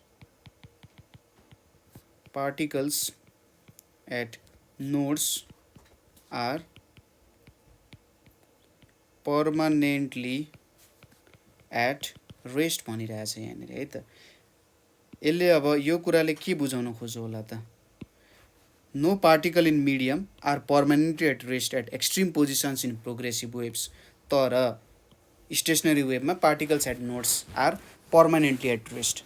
अब एम्प्लिट्युड नै 0 भइसकेपछि, एम्प्लिट्युड नै 0 भइसकेपछि, इनर्जी नै 0 भइसकेपछि के भयो त, पार्टिकल त रेस्टमा हुने नै भयो। तपाईँसँग केही इनर्जी नै छैन भने तपाईँले काम गर्न सक्नु हुँदैन होइन। यहाँ पनि त्यही कुरा भयो, नोडमा केही इनर्जी नै छैन भने ऊ अगाडि कसरी ट्रान्सफर हुन्छ, अथवा उसको रेस्ट हुनु बाहेक अरू कुनै अप्सनै छैन होइन। र particle in medium are permanently at rest, no particle in medium are permanently at rest at extreme positions भनेको छ। हामीले अगाडिको पोइन्टमा के भन्यौँ भने amplitude of vibration of each particle is same भनेर बनाएको छ। ठिक छ, ऊ स्टेसनरीमा होला, उसको केही भेलोसिटी 0 भए पनि उसको केही एक्सेलरेसन चाहिँ हुन्छ है, र उसको एक्सेलरेसन 0 भए पनि उसको केही भेलोसिटी चाहिँ हुन्छ है। त्यो कुराहरू हामीले सिम्पल हार्मोनिक मोसनमा स्टडी गरिसकेका छौँ कि कुनै बेला भेलोसिटी 0 हुनसक्छ, एक्सेलरेसन म्याक्सिमम हुनसक्छ। यसको मतलब पार्टिकल पर्मानेन्टली रेस्टमा छैन, कहिले पनि हुन सक्दैन। त्यो भन्नुको कारण त त्यही हो होइन। जुन पोजिसनमा भए पनि ऊ चाहिँ रेस्टमा हुन सक्दैन कुनै एउटा अब्जर्भरको हिसाबमा। यही भयो हाम्रो 4वटा मेन डिफ्रेन्सेसहरू होइन। यो सबै पोइन्ट्सहरू चाहिँ तपाईँहरूले बुझ्नुभयो होला। नेक्स्ट क्वेसन भनेको हाम्रो 2075 सेट एबाट सोधेको छ। 2075 सेट ए क्वेसन के छ भने हाम्रो we can't hear echo in a small room. We can't hear echo in a small room why है। We can't hear echo in a small room भनेर सोधेको छ है।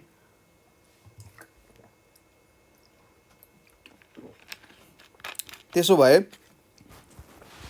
इको सुनिँदैन भने अर्को केही पक्कै नै सुनिन्छ होला। तपाईँहरूले म्युजिकल साउन्ड एन्ड नोइज भन्ने टपिक त पक्कै पढ्नु भएको छ। इकोको लागि सुरुमा इको भनेको के हो भन्ने कुराबाट स्टार्ट गरौँ न त। इकोमा के हुन्छ भने जेनरली तपाईँले केही आवाज निकाल्नु भयो, त्यो आवाज कुनै ठाउँमा ठोकिन्छ र त्यो आवाज फेरि तपाईँले ब्याक सुन्नुहुन्छ। जस्तै तपाईँले पहाडको वरिपरि जानुभयो भने तपाईँले केही बोल्नुभयो भने फेरि फर्केर आवाज तपाईँले सुन्नुहुन्छ नि होइन। त्यो भनेको के भयो त, इको भयो। इकोको लागि जेनरली एउटा सर्टेन डिस्टेन्स हुन्छ होइन। इको हियर गर्नको लागि जेनरली जुन अब्जेक्टबाट आवाज ठोकेर आउनुपर्ने हो त्यसको डिस्टेन्स चाहिँ greater than or equals to 17 metre हुन्छ है। इको हियर गर्नको लागि डिस्टेन्स भनेको 17 मिटर अथवा 17 मिटरभन्दा ज्यादा हुनुपर्ने हुन्छ, नभए त्यो अब्जेक्टबाट इको सुन्न सकिँदैन। अरू बेग्ला बेग्लै प्रपर्टिजहरू छन्, इकोको बेग्ला बेग्लै प्रपर्टिजहरू छन्। जस्तै त्यहाँ बिचमा अरू केही कुराहरू हुनु हुँदैन होइन।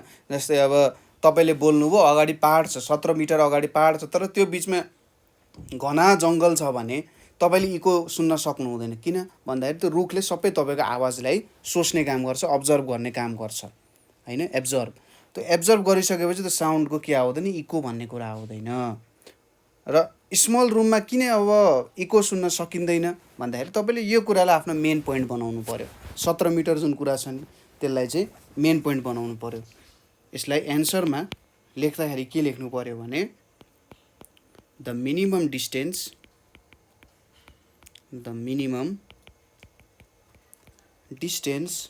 Between listener and the wall, between listener and the wall must be 17 meter to hear an echo. If a room is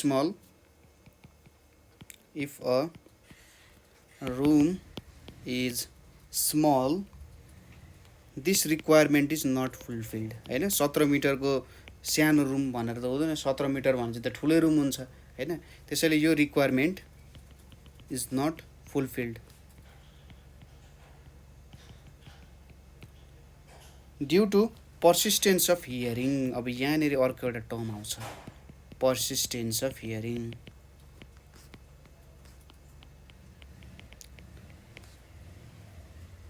our ears cannot detect the repeated sounds. Our ears cannot detect the repeated sounds भनेर भनेको छ है। That is we cannot hear an eco.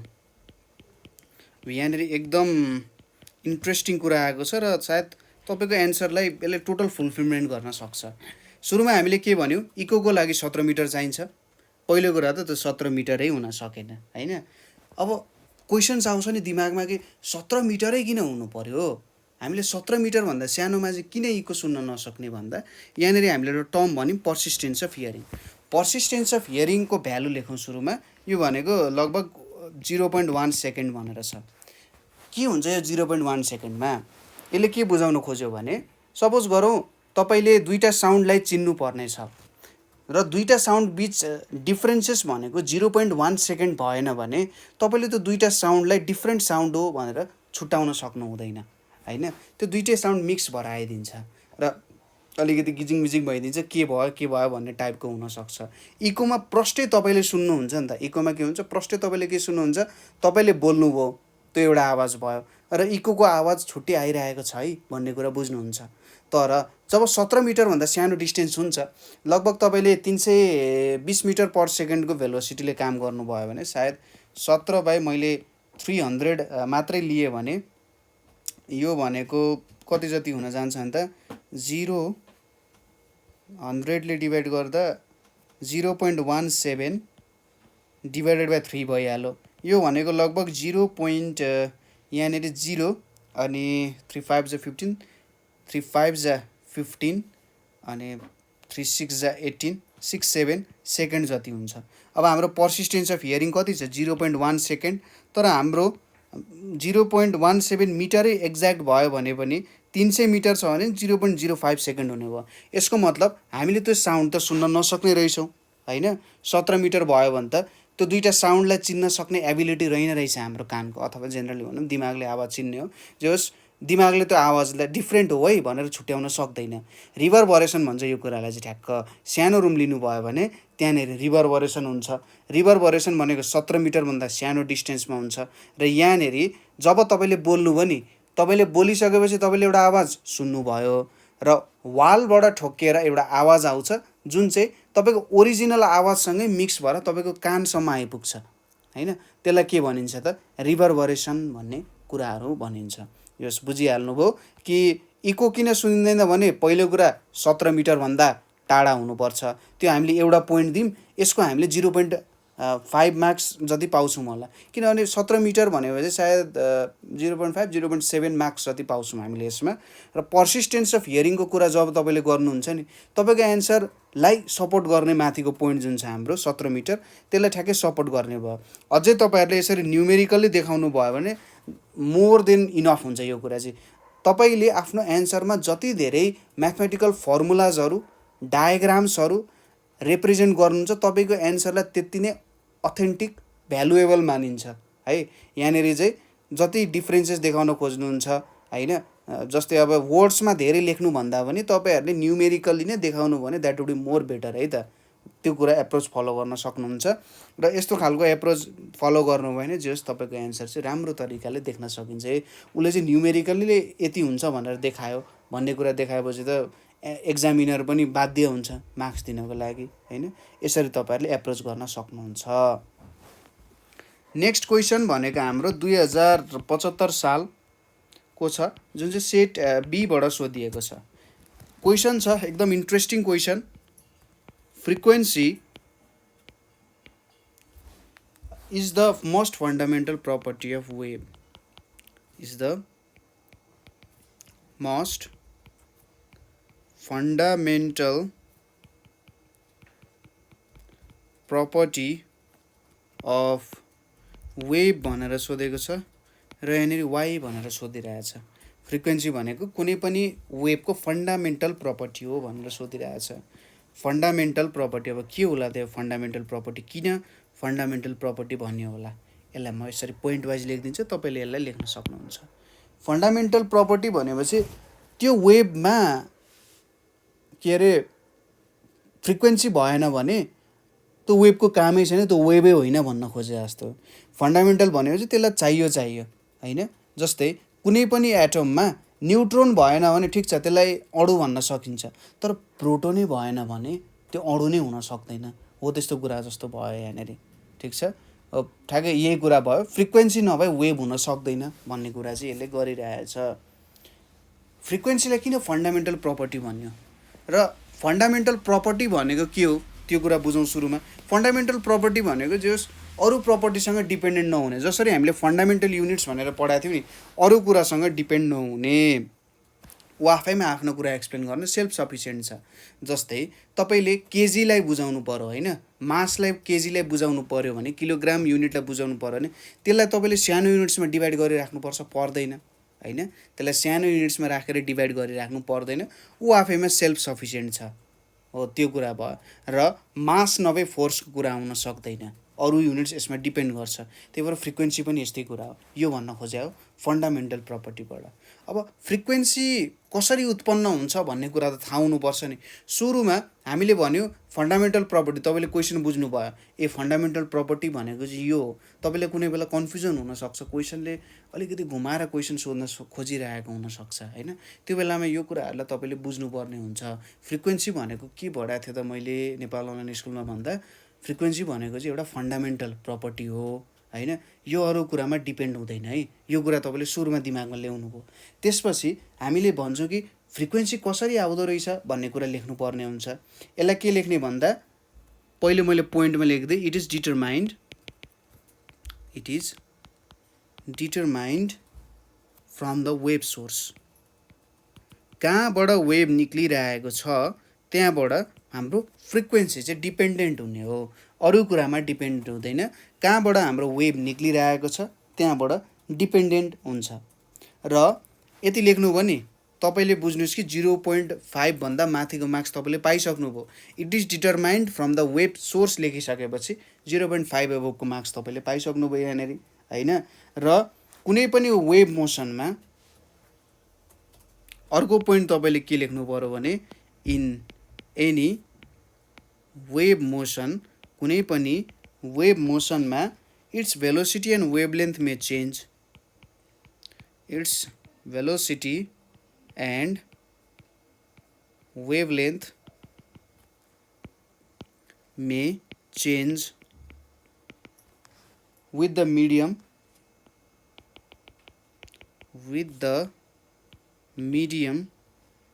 but frequency does not change, but frequency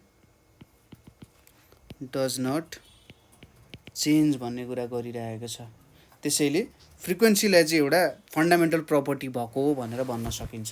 अब यसले यहाँनिर एउटा interesting question raise गरेको छ होइन, मलाई पनि आफूलाई इन्ट्रेस्टिङ लाग्ने कुरा हो।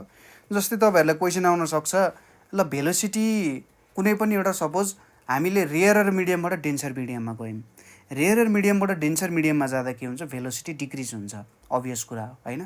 कुनै पनि एउटा लाइट सोर्स रेयरर मिडियमबाट डेन्सर मिडियममा गयो भने उसको भेलोसिटी डिक्रिज हुन्छ।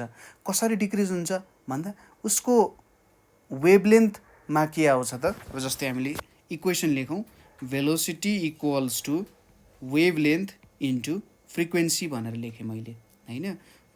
र उसको वेभलेन्थ कम भइदिन्छ र भेलोसिटी पनि के भइदिन्छ त, यतापट्टि डिक्रिमेन्ट भइदिन्छ र फ्रिक्वेन्सीलाई के हुन्छ यहाँनिर कन्स्ट्यान्टै राखिन्छ। यदि रेयरर मिडियममा छ भने उसको वेभलेन्थ पनि इन्क्रिज भइदियो र फ्रिक्वेन्सी के भयो त, चेन्ज भएन, भेलोसिटी इन्क्रिज भइदियो। यस्तो एउटा सिम्पल कुरा चाहिँ यहाँनिर लिन सकिन्छ एज एन इक्जाम्पल भनेर है। फ्रिक्वेन्सीमा चेन्ज आएन, फ्रिक्वेन्सी भनेको के हो, प्रत्येक सेकेन्ड कतिवटा वेभ्स बन्छ भन्ने कुरा नै के हो त, फ्रिक्वेन्सी हो भनेर भन्न सकिन्छ होइन। प्रत्येक सेकेन्ड कतिवटा वेभ्स बनिन्छ भन्ने कुरा चाहिँ फ्रिक्वेन्सी आउँछ। यहाँनिर फ्रिक्वेन्सीलाई कसरी कन्स्ट्यान्ट राखिन्छ भन्ने कुरा, अब फ्रिक्वेन्सी किन constant, why frequency is constant भन्ने एन्सर चाहिँ मसँग पनि छैन, सरी फर द्याट होइन। यो वाइ भन्ने क्वेसन, फ्रिक्वेन्सीको वाइ भन्ने क्वेसन मसँग छैन, तर हाउ भन्ने कुरा चाहिँ म तपाईँहरूलाई एक्सप्लेन गर्न सक्छु। जस्तै वेभलेन्थ र भेलोसिटी भन्ने कुरा छ। वेभलेन्थ डिक्रिमेन्ट हुनु भनेको के हो, सपोज यो एउटा वेभ लिएँ मैले, वेभलेन्थ भनेको के हो त, यसरी मैले दुईवटा पोइन्टहरू लिएँ, यो दुईवटा बिचको डिस्टेन्सलाई के भनिन्छ, वेभलेन्थ भनिन्छ। वेभलेन्थ डिक्रिमेन्ट हुनु भनेको यो वेभ यसरी सानो भइदियो भने वेभलेन्थमा डिक्रिमेन्ट आइदियो। यो वेभलेन्थ ल्याम्डा 1 भने यसलाई ल्याम्डा 2 भन्यो भने त lambda 1 is greater than lambda 2, wavelength decrease भयो। फ्रिक्वेन्सीले के भन्छ त, एक सेकेन्डमा कतिवटा यस्तो ल्याम्डा निक्लिन्छ त भन्ने कुरा, अथवा कतिवटा वेभ बन्छ। यो पोइन्टदेखि यो पोइन्टसम्म जाँदाखेरि एउटा कम्प्लिट वेभ बन्छ।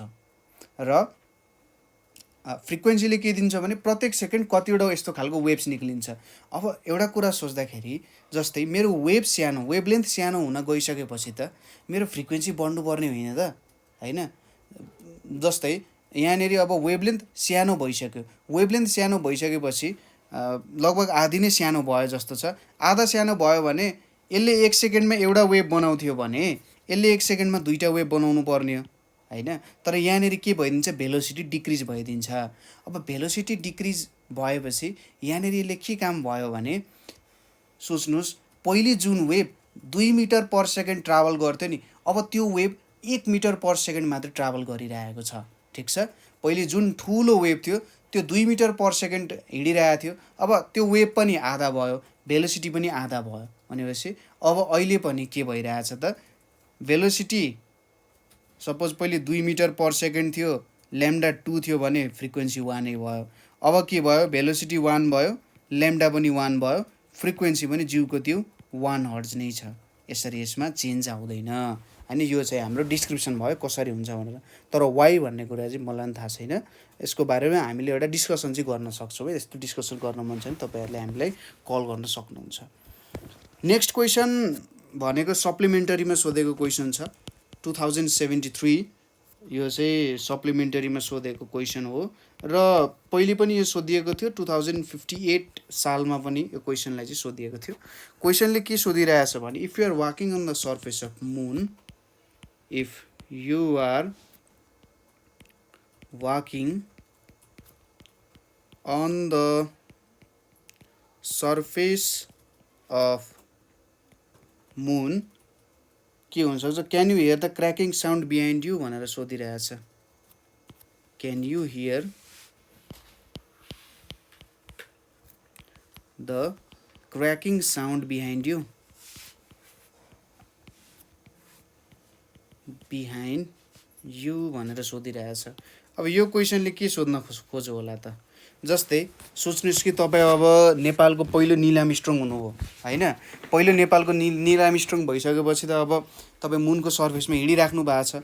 मुनको सर्फेसमा हिँड्दाखेरि तपाईँलाई कसैले सोध्यो, हामी हिँड्दाखेरि त ख्यास ख्यास खालको आवाज आइरहेको हुन्छ नि, पछाडि पछाडि अर्कै खालको हिँडेको एउटा आवाज तपाईँलाई थाहा छ नि, हिँडेको आवाज कस्तो हुन्छ भनेर। हो, त्यो एउटा हिँडेको आवाज मुनमा चाहिँ सुनिन्छ कि सुनिँदैन भनेर कसैले सोध्यो भने अब तपाईँले के एन्सर दिनुहुन्छ त भन्ने कुरा आयो यहाँ। जस्तै अब यो क्वेसनलाई हामीले टुक्राएर हेरौँ। पहिलो कुरा के भनेको छ भने, यदि तपाईँ चन्द्रमाको सतहमा हिँडिराख्नु भएको छ, ल ठिक छ, त्यो त्यतिसम्म ठिक छ। के तपाईँले केही आवाज सुन्न सक्नुहुन्छ, त्यो कुरा सम्झौँ न सुरुमा। क्र्याकिङ भन्न खोजेको यो क्वेसनले थोरै तपाईँलाई कन्फ्युज गर्न खोजिरहेछ। साउन्ड मात्रै भन्न पनि सकिन्थ्यो, तर उसले क्र्याकिङ साउन्ड भनेर होइन, के बेग्लै प्रकारको आवाज हो कि पटकाको आवाज हो कि बसको आवाज हो कि भने जस्तै क्र्याकिङ आवाज आयो यहाँ होइन। भनेको fat fat fat fat fat हिँडेको एउटा आवाज आउँछ नि, हो उसले त्यसरी सोध्न खोज्यो, कन्फ्युजन क्रिएट गर्न खोज्यो। किनभने क्वेसन सजिलो छ, क्वेसनमा थोरै कन्फ्युजन उसले एड गरेको क्र्याकिङ भनेपछि। क्र्याकिङ भनेको के बुझ्नु भन्दाखेरि त्यहाँनिर एउटा सर्टेन आवाज आइरहेको छ होइन। एन्सर उसले के खोजिरहेछ, एक्जामिनरले एन्सर खोजेको भनेको साउन्ड सुनिन्छ कि सुनिँदैन भन्न खोजेको। यही क्वेसनलाई उसले अर्को तरिकाले कसरी सोध्न सक्थ्यो भने, सपोज तपाईँ मुनमा जानुभयो होइन, दुईजना साथीहरू हुनुहुन्छ, एकदम तपाईँहरू एकदम मिल्ने साथी, जिग्री साथीहरू हुनुहुन्छ। अब तपाईँले अर्को साथीलाई भन्नुभयो कि यसो भोक लाग्यो, जे होस् दाल भात तरकारी भनेर भन्नुभयो, ठिक छ, यसो सोचौँ न, मुनमा गएर भन्नु भने के उसले सुन्ला त भन्ने टाइपको क्वेसन पनि सोध्न सक्थ्यो होइन। त्यो क्वेसन सोध्दा त भेरी इन्ट्रेस्टिङ क्वेसन हुन्थ्यो होइन। त्यो हिस्ट्रीकै एकदम इन्ट्रेस्टिङ क्वेसन हुन्थ्यो होला। ल ठिक छ, back to the question. Cracking sound सुन्न सकिन्छ कि सकिँदैन? मुनमा एटमोस्फियर छैन, there is no atmosphere in the moon. ठिक छ, there is no atmosphere in the moon. यो एउटा कुरा याद गर्नु पर्यो, मुनमा केही प्रकारको हावा छैन। किन छैन? हामीले 11 क्लासको फिजिक्समा स्टडी गरेका थियौँ यसको बारेमा कि मुनको ग्रेभिटेसनल फोर्स एकदम विक छ। ग्रेभिटेसनल फोर्स विक भइसकेपछि त्यहाँनिरबाट स्केप भेलोसिटी एकदमै कम हुन्छ है। स्केप भेलोसिटी एकदमै कम हुन जान्छ, लगभग पृथ्वीको भन्दा 1/6 टाइम्सले ग्रेभिटी विक छ त्यहाँको। त्यसैले हाम्रो जुन एटमोस्फियरको पार्टिकल्सहरू हुन्छ, त्यो एटमोस्फियरको अक्सिजन, नाइट्रोजन, हाइड्रोजन, अक्सिजनहरू, जुन कार्बन डाइअक्साइडहरू छ, तिनीहरूको स्केप भेलोसिटी अथवा तिनीहरूको भेलोसिटी नै मुनको स्केप भेलोसिटी भन्दा ज्यादा हुन्छ। त्यही भएर तपाईँले मुनमा होइन मलाई त मुनमा अक्सिजन हाल्न मन छ भनेर अक्सिजनको सिलिन्डर खोल्नु भयो भने नि मुनमा अलिकति फैलिन्छ, तर त स्वाट उडेर माथि गइसक्छ। त्यसैले सिलिन्डर चाहिँ पृथ्वीमा फर्किनको लागि बचाउनु होला।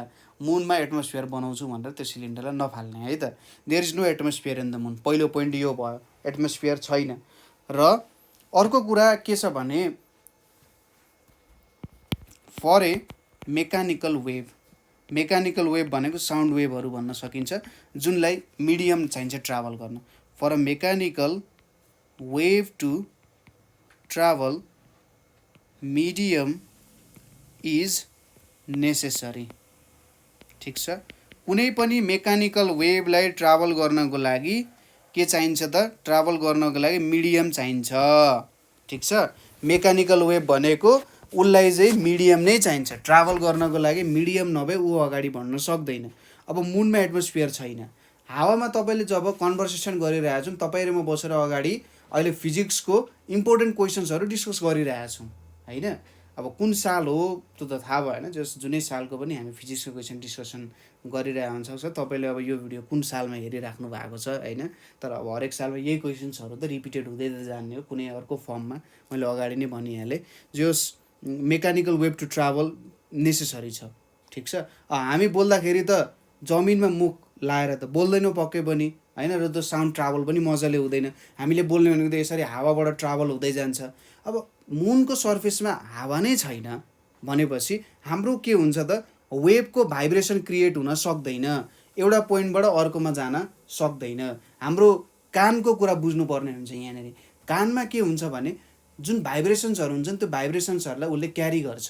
ठिक छ, भाइब्रेसन्सहरू कानमा आइपुग्छन् र कानबाट पुग्दै पुग्दै कानको जाली हुँदै त्यहाँनिर अब विभिन्न नर्भ्सहरू हुन्छ, टिम्फेनिक मेम्ब्रेन्सहरू हुन्छ कानमा, त्यहाँनिर भाइब्रेसन भएर दिमागले त्यो कुरालाई इन्टरप्रेट गर्छ र इन्टरप्रेट गरेर चाहिँ यो भनेको यस्तो आवाज हो, यस्तो भन्न खोज्या हो भनेर बुझ्न सकिन्छ।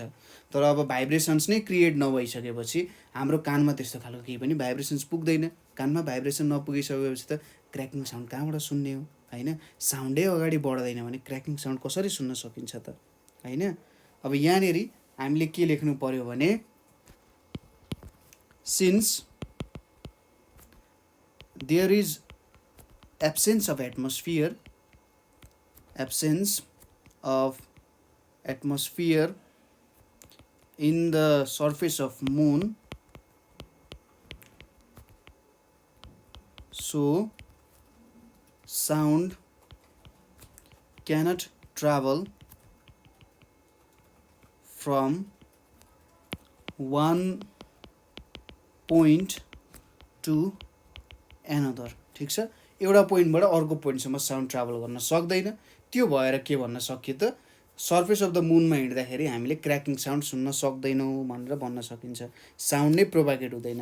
तपाईँलाई एउटा इन्ट्रेस्टिङ क्वेसन, जस्तै तपाईँहरूले सानोमा एउटा गेम खेल्नु भएको थियो होला, यहाँनिर एउटा टिनको टोकरी हुन्छ र यतापट्टि अर्को टिनको टोकरी हुन्छ।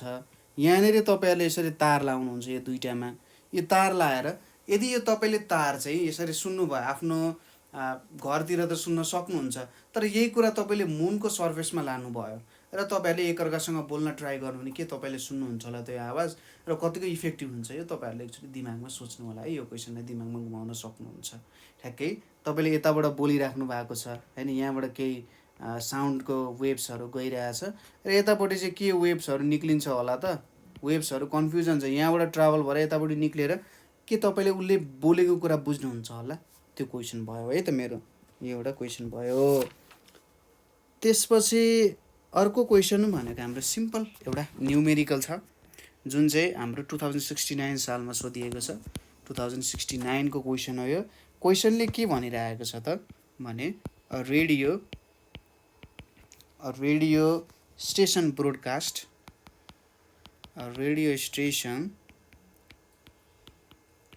broadcasts at 800 kilohertz right? If the radio waves travel with the speed of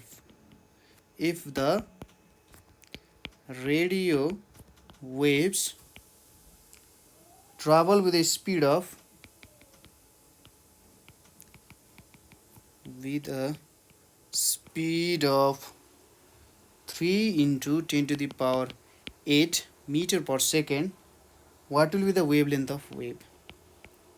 What will be wavelength of wave भनेर यसले सोधिरहेको छ। एकदम सजिलो क्वेसन, सायद यो क्वेसन तपाईँले एक्जाममा देख्नुभयो भने तपाईँ यति खुसी हुनुहुन्छ कि तपाईँले त्यो खुसी सबैले देखाउनुहुन्छ ल एकचोटि सबैले एकअर्कालाई हेरेर मुसु मुसु चाहिँ हाँस्नुहुन्छ है।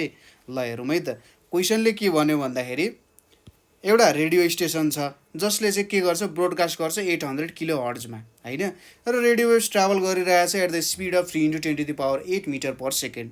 वेभ लेन्थ अफ वेभ के हो भनेर सोधिरहेछ। कति सिम्पल क्वेसन हो त।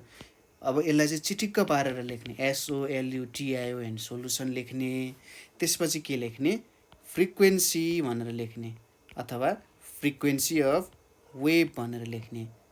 फ्रिक्वेन्सी अफ वेभ भनेको के हुन्छ F = 800 किलो हर्ज हुन्छ। अब किलो हर्जलाई सुरुमा हर्जमा चेन्ज गर्ने 1000 ले मल्टिप्लाई गर्ने 1000 हर्ज भयो। यहाँनिर 800 × 1000 भने चाहिँ 8 × 10⁵ हर्ज हुने भयो होइन। यसपछि के छ त स्पिड भनेको छ स्पिड अफ वेभ भनेको हाम्रो कति छ त स्पिड अफ वेभ भन्ने चाहिँ 3 × 10⁸ मिटर पर सेकेन्ड भनेर दिएको छ। फाइनली के सोधेको छ wave length of wave. Wave length of wave जुन हामी ल्याम्डाले डिनोट गर्छौँ इक्वल्स टु वाट। अब यसमा हामीले के लेख्छौँ भने we know velocity equals to frequency into wave length. अब यहाँनिर वेभ लेन्थ भनेको के लेख्न सकिन्छ भेलोसिटी बाई फ्रिक्वेन्सी। भेलोसिटी भनेको 3 × 10⁸ छ र फ्रिक्वेन्सी भनेको 8 × 10⁵ छ। यहाँनिर के हुन्छ 3/8 टाइम्स 1000 हुन गयो। यहाँनिर अब 3 × 8 टाइम्स 1 = 8, 8 टाइम्स 2 = 16, यहाँ 5 आयो। यहाँनिर कति आउँछ त 3 5 = 15, यहाँ 7 अनि यहाँ 375 मिटर चाहिँ के आउन गयो त वेभ लेन्थ आउन गयो होइन। 375 मिटर भनेको चाहिँ हाम्रो वेभ लेन्थ हुन गयो। यसरी हामीले सिम्पल तरिकाले यो कुरालाई निकाल्न सकिन्छ होइन। एकदम सिम्पल क्वेसन छ। आँखा चिम्लेर यो क्वेसन त तपाईँहरूले दिमागमा पनि मिलाउन सक्नुहुन्छ होइन। यस्तो क्वेसनमा चाहिँ किन यस्तो क्वेसन दियो भने तपाईँहरूले कहाँ बिगार्न सक्नुहुन्छ होला एक्जामिनरको माइन्डमा एउटा तपाईँले युनिटमा बिगार्न सक्नुहुन्छ। जस्तै किलो हर्ज दिन सके हुनसक्छ अथवा सेन्टिमिटर भनेर दिएको हुनसक्छ अथवा मिटर पर आवर भनेर पनि दिन सक्छ होइन। कहिलेकाहीँ त्यस्तरी एप्रोच गरिदियो भने त क्वेसन सजिलो छ। तपाईँहरूले युनिटमा ख्याल अलिकति कम हुनसक्छ। त्यो बेलामा युनिटमा ख्याल गरिएन भने न्युमेरिकल बिग्रियो। अब युनिट तपाईँले त्यही राखेर अरूलाई पनि त्यही अनुसार चेन्ज गरेको भए पो एन्सर पनि मिल्थ्यो त। तर तपाईँले त्यसरी चेक नगरिसकेपछि त्यसमा अलिकति प्रब्लम आइदिन सक्छ होइन। त्यो भएर यो युनिटमा पनि थोरै हामीले चाहिँ ख्याल गर्नुपर्ने हुन्छ है। त्यसैले युनिटमा ख्याल गर्नु। एसआई युनिटमा म के भन्छु भने सिजिएस होस् सबै युनिटै सिजिएस राखिदिएको होस् तर तपाईँले के गर्ने एसआई युनिटमा कन्भर्ट गर्ने। जे जस्तो होस् क्यालकुलेटर हुन्छ क्यालकुलेटरमा ठ्याक्क नम्बरहरू दाब्ने सिजिएसलाई एसआई युनिटमा कन्भर्ट गर्ने होइन। किनभने कन्फ्युजन हुनसक्छ तपाईँहरूलाई कहिलेकाहीँ है त। ल त्यसपछि अर्को क्वेसन भनेको हाम्रो 2068 कै छ। 2068 को क्वेसन छ एकदम इन्ट्रेस्टिङ र रमाइलो क्वेसन छ। Distinguish between light waves and sound waves भनिरहेछ। Light waves and sound waves भनेर भनिरहेछ। अब यो लाइट वेव्स र साउन्ड वेव्स भनेको के हो भन्ने कुरा यहाँनिर अब थोरै डिस्कसन गरौँ हामीले।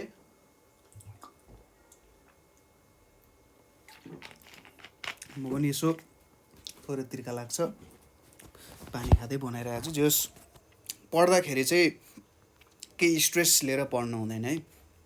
पढ्दाखेरि जे होस् जहिले पनि आफूलाई अलिकति चिल बनाउने होइन। जस 5 मिनटको ब्रेक लिँदै मजाले आफ्नो कुराहरूलाई रिभ्यू गर्दै जानु होला। प्रेसर नलिने। एक्जाम आउनुभन्दा 2-3 महिना अगाडि नै राम्रो तरिकाले प्रिपरेसन गर्न खोज्ने र तपाईँहरूले प्रिपरेसन गर्दाखेरि आरामले राम्ररी प्रिपरेसन गर्नुभयो भने जे होस् तपाईँहरूले एक्जाममा राम्रो मार्क्स सेक्युर गर्न सक्नुहुन्छ। त्यसमा चिन्ता लिनु पर्दैन है त। ल distinguish between light waves and sound waves छ। यो पनि क्वेसन अफ 2 मार्क्स हो। त्यही भएर यसमा पनि हामीले जे होस् 4वटा पोइन्ट्सहरू चाहिँ इन्क्लुड गर्नुपर्ने हुन्छ है। 4वटा पोइन्ट्स इन्क्लुड गर्नु भने लगभग तपाईँले सेक्युर गर्नुपर्ने मार्क्सहरू सेक्युर गर्न सक्नुहुन्छ सजिलैसँग। ल है त। पहिलो छ हाम्रो यतापट्टि लाइट वेव्स भनेर छ र यतापट्टि छ हाम्रो साउन्ड वेव्स भनेर छ है त। लाइट वेव्स र साउन्ड वेव्स भनेर छ। पहिलो के भन्यो भने दे आर इलेक्ट्रोम्याग्नेटिक वेव्स। मैले इएम वेव्स लेखेँ, तपाईँले फुल फर्मै लेख्नु होला electromagnetic waves, because they can travel with or without a medium। ठिक छ, एन्सर बुझ्नुभयो। अर्को पनि म पोइन्ट लेख्छु, त्यसपछि दुईटै कुरालाई एक्सप्लेन गर्छु। They are mechanical waves, they are mechanical waves because they require a medium to travel भनेर भन्न सक्नुहुन्छ। ल यो हाम्रो एन्सरलाई अलिकति ध्यान दिनु होला यहाँनिर है त।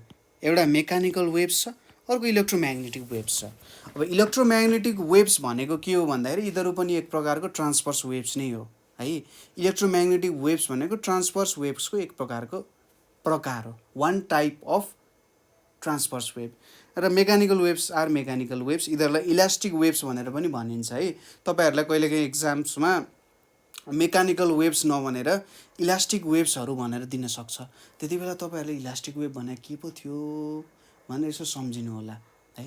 इलास्टिक भनेपछि के बुझ्नु भन्दाखेरि इलास्टिकलाई तपाईँले यसरी माथि तन्काउन सक्नुहुन्छ। तपाईँले एउटा इलास्टिक लिनुभयो भने इलास्टिकलाई तपाईँले त साइड टु साइड तन्काउन सक्नुहुन्छ, माथि तल त अलिक कमै लान सक्नुहुन्छ, थोरै त लान सक्नुहुन्छ। त्यति साइन्सको लागि तपाईँले त्याग दिनुहोस्। अगाडि पछाडि यसरी लान सक्नुहुन्छ, साइड साइडमा लान सक्नुहुन्छ, माथि तल लान सक्नुहुँदैन। इलास्टिक वेव्स भनेको यसरी रेयर फ्याक्सन कम्प्रेसनको कुरा बुझाउन खोजेँ मैले। इलेक्ट्रोम्याग्नेटिक वेव्स भनेको चाहिँ जुन हाम्रो लाइट वेव्स छ, लाइट वेव्स भनेको जेनरली इलेक्ट्रिक फिल्ड र म्याग्नेटिक फिल्डहरू जब एउटा पर्पेन्डिकुलर डिरेक्सनमा भाइब्रेट हुन्छन् है, एकअर्काको पर्पेन्डिकुलरली भाइब्रेट हुन्छन्, एउटा वेभ हुन्छ। डिरेक्सन अफ प्रोपागेसन भनेको जस्तै मैले के भने इलेक्ट्रिक फिल्ड एउटा डिरेक्सनमा भाइब्रेट भइरहेछ, म्याग्नेटिक फिल्ड पनि भाइब्रेट भइरहेछ, यिनीहरू एकअर्काको पर्पेन्डिकुलर छन्। Electric field and magnetic field are perpendicular to each other. र जुन यिनीहरूको डिरेक्सन अफ प्रोपागेसन छ नि, त्यो पनि यो दुईटै वेभको पर्पेन्डिकुलरली नै ट्राभल गरिरहेको हुन्छ है। त्यसैले यिनीहरूलाई इलेक्ट्रोम्याग्नेटिक वेव्स भनिन्छ। लाइट भनेको इलेक्ट्रिक वेव्स र म्याग्नेटिक वेव्सको एउटा सम्मिश्रण मिक्सचर हो भन्न सकिन्छ। तर एज अ युनिटी ट्राभल गर्छ यिनीहरू है, एज अ युनिट भएर यिनीहरू जेनरली ट्राभल गरिरहेको हुन्छ। लाइट वेव्समा यस्तो खालको एउटा युनिटी मिलाएर ट्राभल गरिरहेको हुन्छ र यिनीहरू जहाँ पनि ट्राभल हुनसक्छ। यदि जेनरली यसको थोरै मैले भनिहालेँ। पहिले के भनिन्थ्यो भने हाम्रो विश्व ब्रह्माण्डमा इथर छ, इथर भनेको सबै वेव्सहरू ट्राभल गर्ने मिडियम हो भनेर भन्थे। तर अल्बर्ट आइन्स्टाइन बाजे आए, अल्बर्ट बाजेले के भन्यो त भन्दाखेरि होइन, यहाँनिर चाहिँ इथर सिथर भन्ने केही पनि छैन, लाइट वेव्सहरू भ्याक्युममा पनि ट्राभल गर्न सकिन्छ।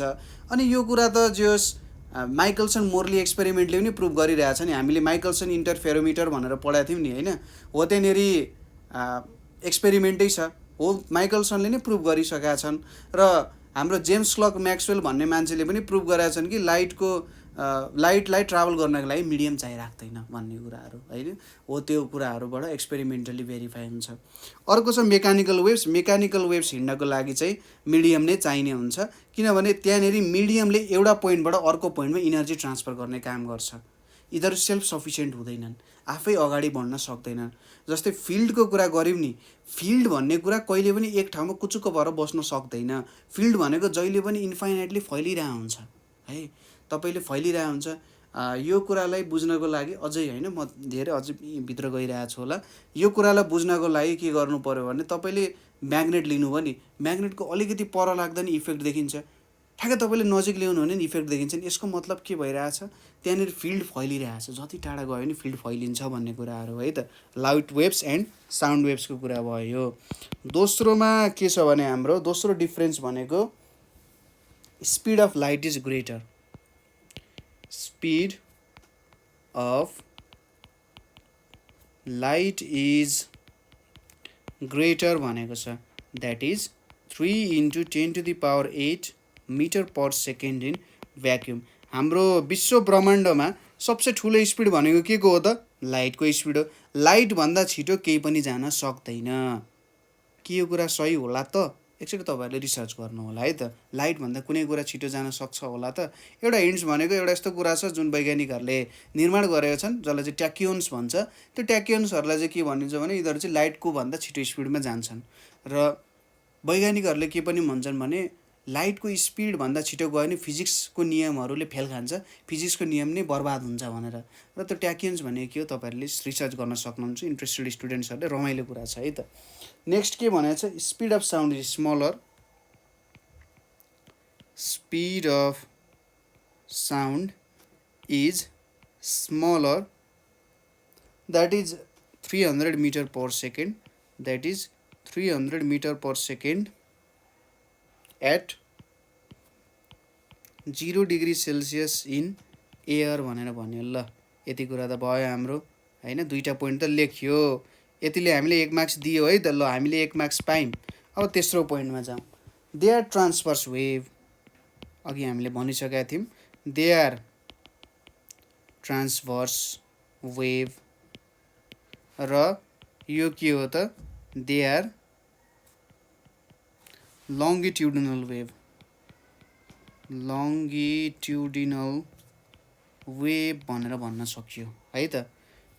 चौथोमा हाम्रो छ their wavelength is short. Their wavelength is short. र यसमा के छ? Their wavelength is long. Their wavelength is long भन्न सकिन्छ होइन। एउटाको वेभलेन्थ सर्ट छ, अर्कोको वेभलेन्थ लङ छ। त्यसै गरी अर्को छुटाउँदै नछुटाउनु पर्ने भनेको लाइट वेभ्स आर पोलराइज्ड र sound waves can not be polarised. Sound waves can not be polarise. Sound वेभ्सहरूलाई हामीले पोलराइज गर्न सक्दैनौँ भन्ने कुरा चाहिँ यसले यहाँबाट भन्न खोज्यो है त। ल यति हामीले 5वटा डिफ्रेन्सेसहरू लेख्यौँ है।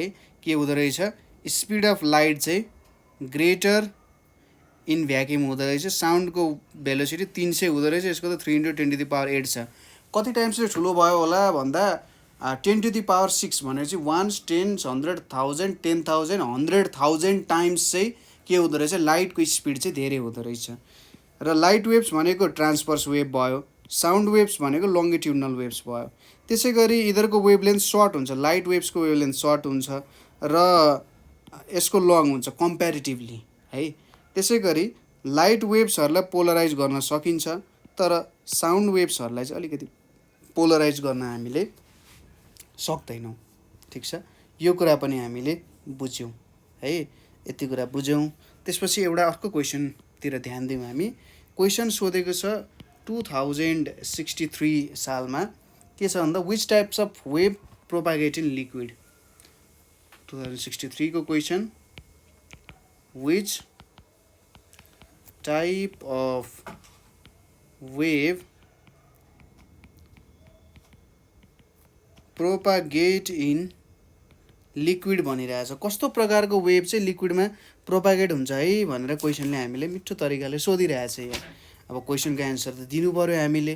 कस्तो प्रकारको वेभ चाहिँ ट्रान्सफर हुँदो रहेछ त भन्दा जस्तै यहाँनिर 1-2वटा टर्म्सहरू आउँछ।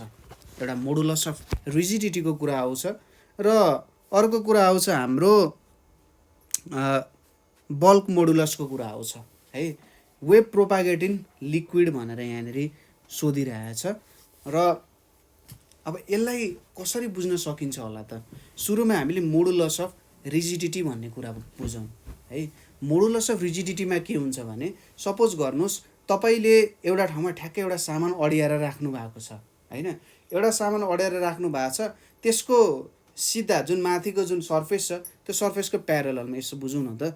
यहाँनिर मैले एउटा राखेको छु र यो यसको अडिने सर्फेस भयो अरे होइन। मैले यसलाई ठ्याक्कै यहाँनिर मिलाएँ। अब तपाईँले के गर्नुभयो? यसरी फोर्स लाउनु भयो। यहाँनिर जब तपाईँहरूले फोर्स लाउनुहुन्छ, यसरी फोर्स लाउँदाखेरि यो अब्जेक्टको हालत के होला त भन्दा यो यसरी सपोज डिफर्म भयो, यसले सेप चेन्ज गर्यो होइन, यस्तो खालको अब्जेक्ट थियो यस्तो भइदियो भनेपछि तपाईँले फोर्स लाउँदाखेरि आउटकम यस्तो देखिन गयो नि। हो यही कुरा यहाँनिर के बुझ्नु पर्यो त, यो चाहिँ हाम्रो रिजिडिटीको कुरा आउँछ, मोडुलस अफ रिजिडिटी। यहाँनिर हामीले सियर स्ट्रेस लगाइरहेछौँ। तपाईँहरूले इलास्टिसिटीको च्याप्टरमा सियर स्ट्रेस सियर स्ट्रेन भन्ने कुराहरू त पढिसक्नु भयो। सियर स्ट्रेनको कुरा बुझ्नको लागि अब यहाँनिर हामी टक्क बनाउँछौँ, यो कति चेन्ज भयो भनेर हामी एउटा थिटाको टर्म्समा एक्सप्रेस गर्छौँ ल, त्यो बेग्लै कुरा भयो। यहाँनिर हामीले जस्ट बुझ्नु पऱ्यो सियर स्ट्रेस भनेको के हो भन्दाखेरि जब हामीले प्यारलली फोर्स ल्यायौँ त्यहाँनिर त्यो बडीको सेपमा केही एमाउन्टमा हामीले चेन्ज ल्यायौँ। अर्को कुरा आउँछ बल्क मोडुलसको कुरा। बल्क मोडुलसको कुराहरू तपाईँले स्टडी गर्नुभएको छ साउन्ड वेभ्सहरू कसरी ट्राभल गर्छन् एयरमा भन्ने कुरामा। बल्क मोडुलसले चाहिँ के दिन्छ भने जस्तै तपाईँले कुनै कुरालाई कम्प्रेस गर्न खोज्नुहुन्छ, सोच्नुहोस् कि तपाईँले हावालाई कम्प्रेस गर्न खोज्नुभयो भने त्यो कतिको कम्प्रेस हुन सक्दैन, अथवा अर्को तरिकाले बुझ्दाखेरि हावाको कम्प्रेस नहुने इनर्सिया होइन। जस्तै इनर्सियाले के दिन्छ त ऊ चाहिँ अल्छी हुन्छ, इनर्सियाले एउटा अब्जेक्टलाई अल्छी बनाइन्छ होइन। अल्छी बनाइन्छ कसरी भन्दा ठुलो अब्जेक्ट छ भने त्यो धेरै अल्छी हुन्छ, उसलाई धेरै फोर्स लाएर उठाउनु पर्ने हुन्छ। सानो अब्जेक्ट छ भने ऊ कम अल्छी हुन्छ, उसलाई थोरै फोर्सले नै काम दिन्छ है। बल्क मोडुलसको पनि त्यही हो कुरा। यदि ठुलो मास छ अथवा एकदम डेन्स कुराहरू छ भने तिनीहरू एकदमै धेरै अल्छी हुन्छन्। हामीले प्रेसर लाउँदाखेरि कम्प्रेसन हुनुपर्ने हो होइन, तर तिनीहरू कम्प्रेसन हुन मान्दैनन्। होइन म जस्तो चाहिँ त्यस्तै ठिक छु, मलाई कम्प्रेस नगर भनेर भन्छ। तर तपाईँ के भन्नुहुन्छ, होइन तँलाई म कम्प्रेसै गरेर छोड्छु भन्नुहुन्छ, त्यो बिस्तारै कम्प्रेस हुन्छ भन्ने। तपाईँले धेरै फोर्स एप्लाई गर्न नै हुन्छ। हावालाई कम्प्रेस गर्न सजिलो छ, पानीलाई कम्प्रेस गर्न खोज्न त कति धेरै गाह्रो छ, लगभग इन्कम्प्रेसिबल नै हुन्छ, कम्प्रेसै हुन मान्दैन। हो त्यो चाहिँ के हो त बल्क मोडुलस हो। बल्क मोडुलसले कुनै पनि अब्जेक्ट कम्प्रेस कति हुन चाहँदैन भन्नु के हो त बल्क मोडुलस भेट्नु हो। ठिक छ, कति कम्प्रेस हुन चाहँदैन भेट्नु नै के हो त बल्क मोडुलस भेट्नु हो। यहाँनिर तपाईँहरूले दुईवटा पोइन्ट्सहरूलाई कहिले पनि छुटाउनु भएन। पहिलो पोइन्ट भनेको के हो भने for the propagation of transverse wave, for the propagation of transverse wave modulus of rigidity, modulus of rigidity of medium is responsible। ठिक छ, modulus of rigidity of medium त्यति बेला रेस्पोन्सिबल हुन्छ। र for propagation of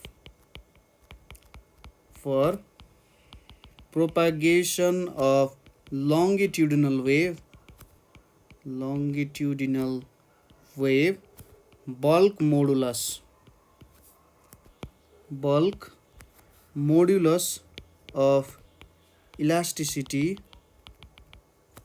is responsible। ठिक छ, एउटामा चाहिँ के हुँदो रहेछ, ट्रान्सभर्स वेभको प्रोपागेसनको लागि रिजिडिटी अफ मिडियम रेस्पोन्सिबल हुँदो रहेछ मोडुलस अफ रिजिडिटी, र लङ्गिट्युडनल वेभको लागि बल्क मोडुलस अफ इलास्टिसिटी चाहिँ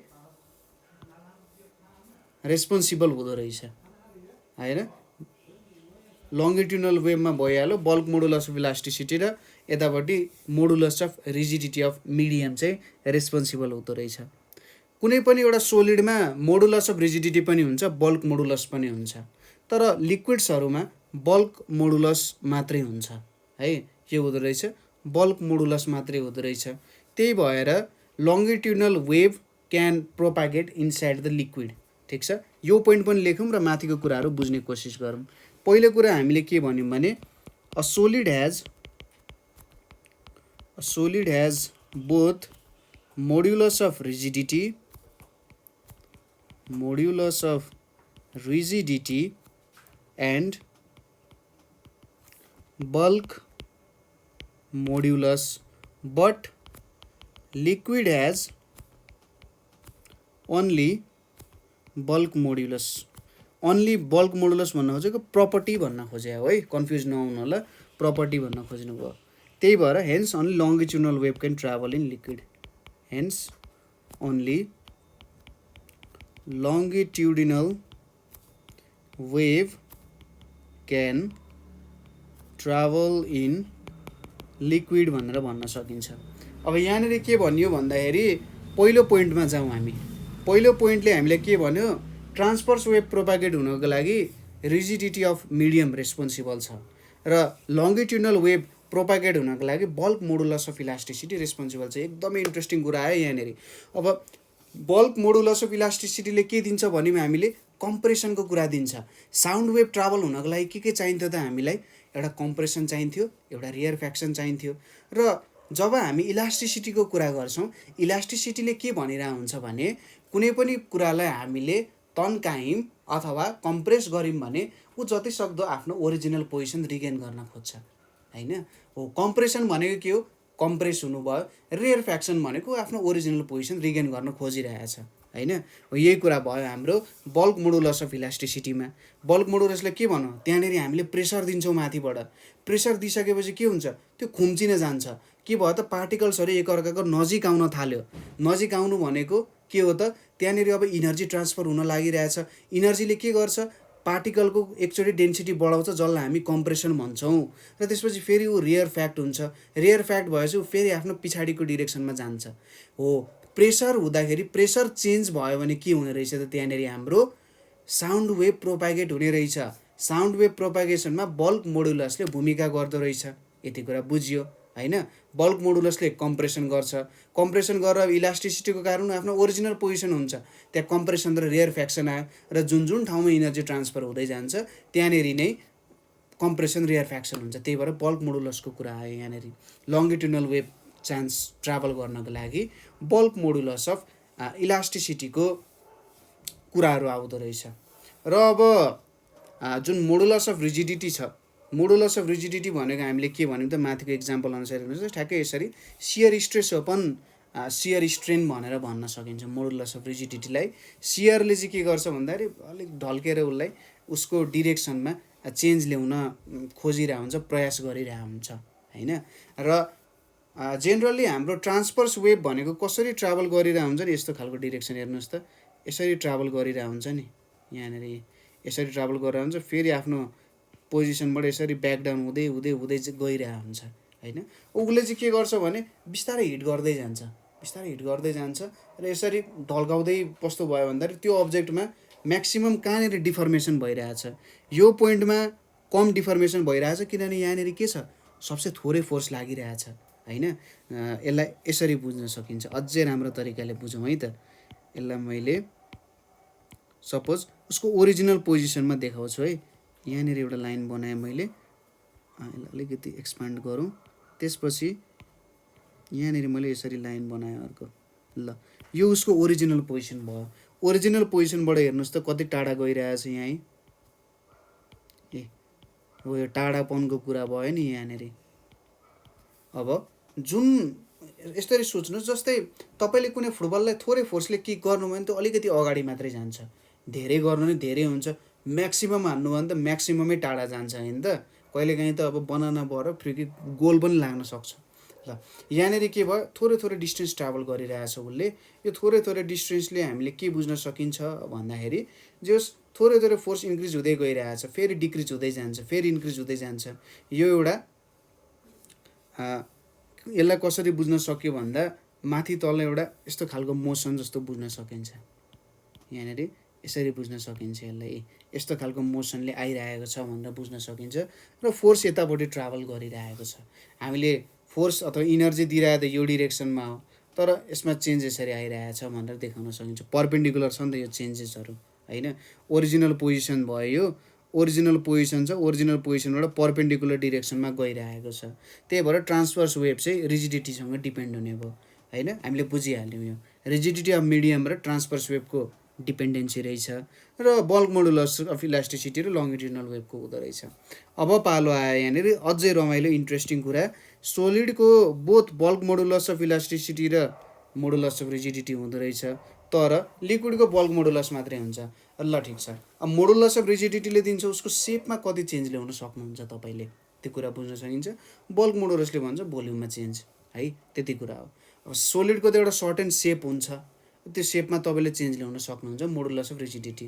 र त्यो सोलिडलाई थोरै भयो भने कम्प्रेस गर्न सक्नुहुन्छ। इन्कम्प्रेसिबल नै त हुँदैन, कुनै पनि अब्जेक्ट पर्फेक्ट भन्ने कुरा त हुँदैन नि, त्यसमा थोरै मात्रामा केही चेन्ज ल्याउन सकिन्छ। अब रह्यो लिक्विडको कुरा, लिक्विडको कुनै पनि एउटा डिफाइनेड सेप हुँदैन। तपाईँले जुन भाँडोमा हाल्नुहुन्छ त त्यस्तै सेप लिन्छ। तपाईँले ग्लासमा हाल्नुहुन्छ ऊ ग्लासै बन्छ, तपाईँले वाटर बोटलमा हाल्नुहुन्छ वाटर बोटलै बन्छ। त्यही भएर उसको एउटा डिफाइनेड सेप छैन। त्यहाँनिर तपाईँहरूले मोडुलस अफ रिजिडिटीको खासै कुरा ल्याउन सक्नु हुँदैन होइन। त्यही भएर त्यहाँनिर बल्क मोडुलस मात्रै हुन्छ, तपाईँले उसलाई कम्प्रेस गर्न सक्नुहुन्छ होइन। हो त्यही भएर के हुने रहेछ, लिक्विडमा मात्रै लङ्गिट्युडनल वेभ ट्राभल हुन सक्दो रहेछ। सरी, लिक्विडमा चाहिँ लङ्गिट्युडनल वेभ मात्रै, ठ्याक्कै मैले उल्टो भने, त्यो दुइटामा कति भास्ट डिफ्रेन्सहरू हुन्छ होइन। लङ्गिट्युडनल वेभ मात्रै लिक्विडमा ट्राभल गर्न सक्छ भन्नु र लिक्विडमा लङ्गिट्युडनल वेभ मात्र ट्राभल गर्न सक्छ भन्नु भास्ट डिफ्रेन्सहरू छ। जस के बुझ्नु भन्दाखेरि लिक्विड जुनमा छ तपाईँले ट्रान्सभर्स वेभ र लङ्गिट्युडनल वेभ लिक्विडमा पठाउन खोज्नुभयो होइन भने त्यहाँनिर ट्राभल हुने भनेको चाहिँ लङ्गिट्युडनल वेभ मात्रै हो, के ट्राभल हुन सक्दैन, ट्रान्सभर्स वेभ ट्राभल हुन सक्दैन। यो माथिको प्रपर्टिज अनुसार बुझाउने हो भने है त, यति कुरा बुझियो।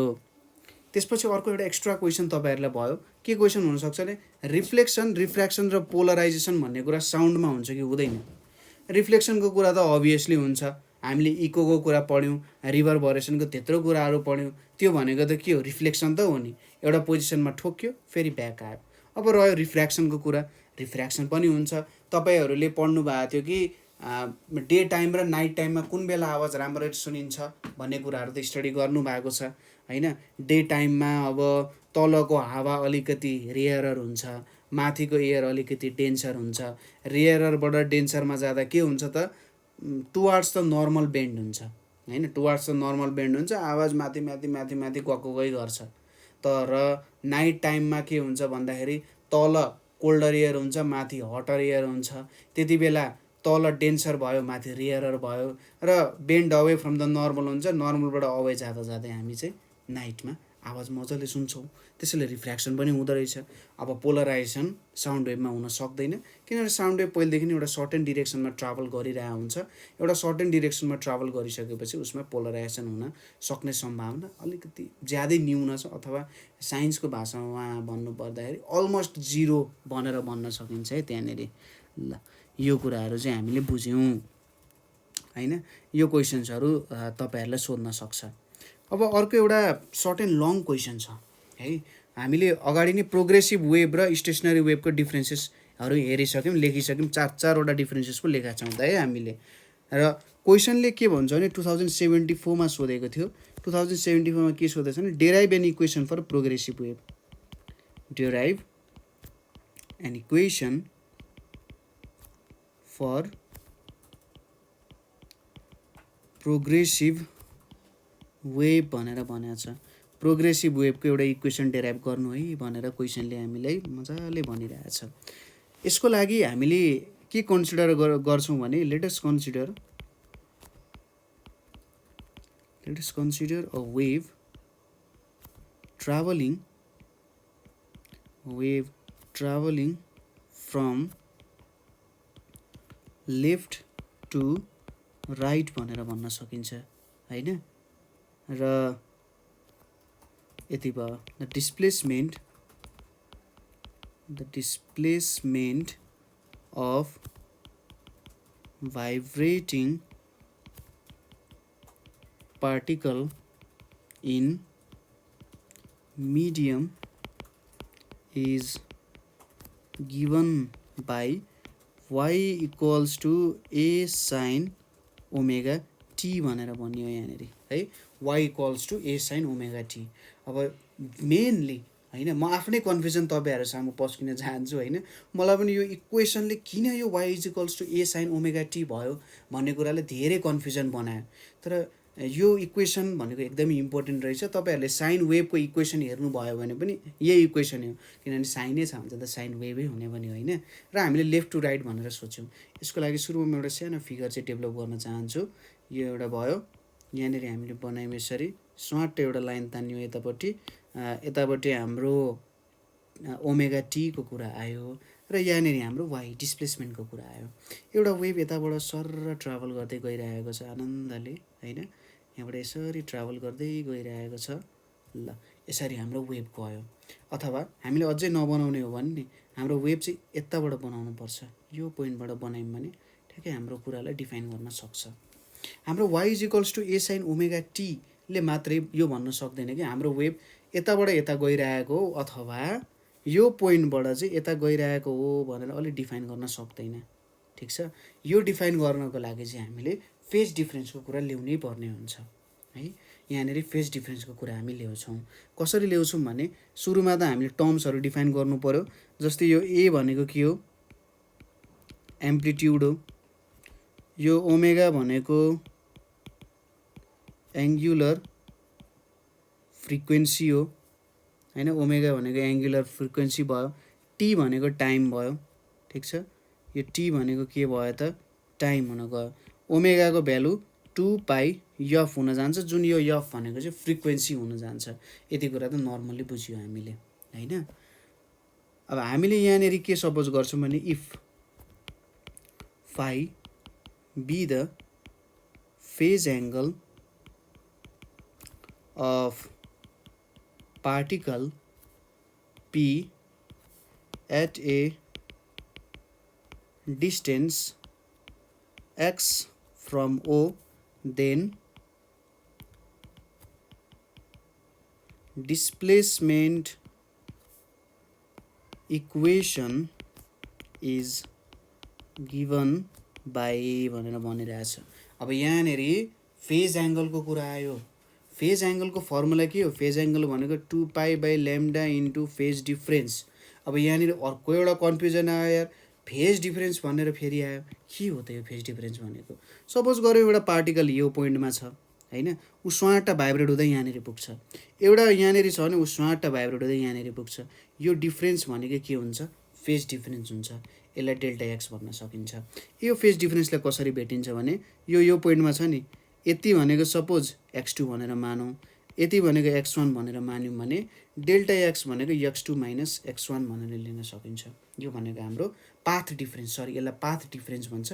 कति टाढा छन् एकअर्कामा भन्दा त्यसले पाथ डिफ्रेन्स भन्यो। अर्को टर्म आयो यहाँनिर फेज डिफ्रेन्सको कुरा आयो। अब फेज डिफ्रेन्सको कुराले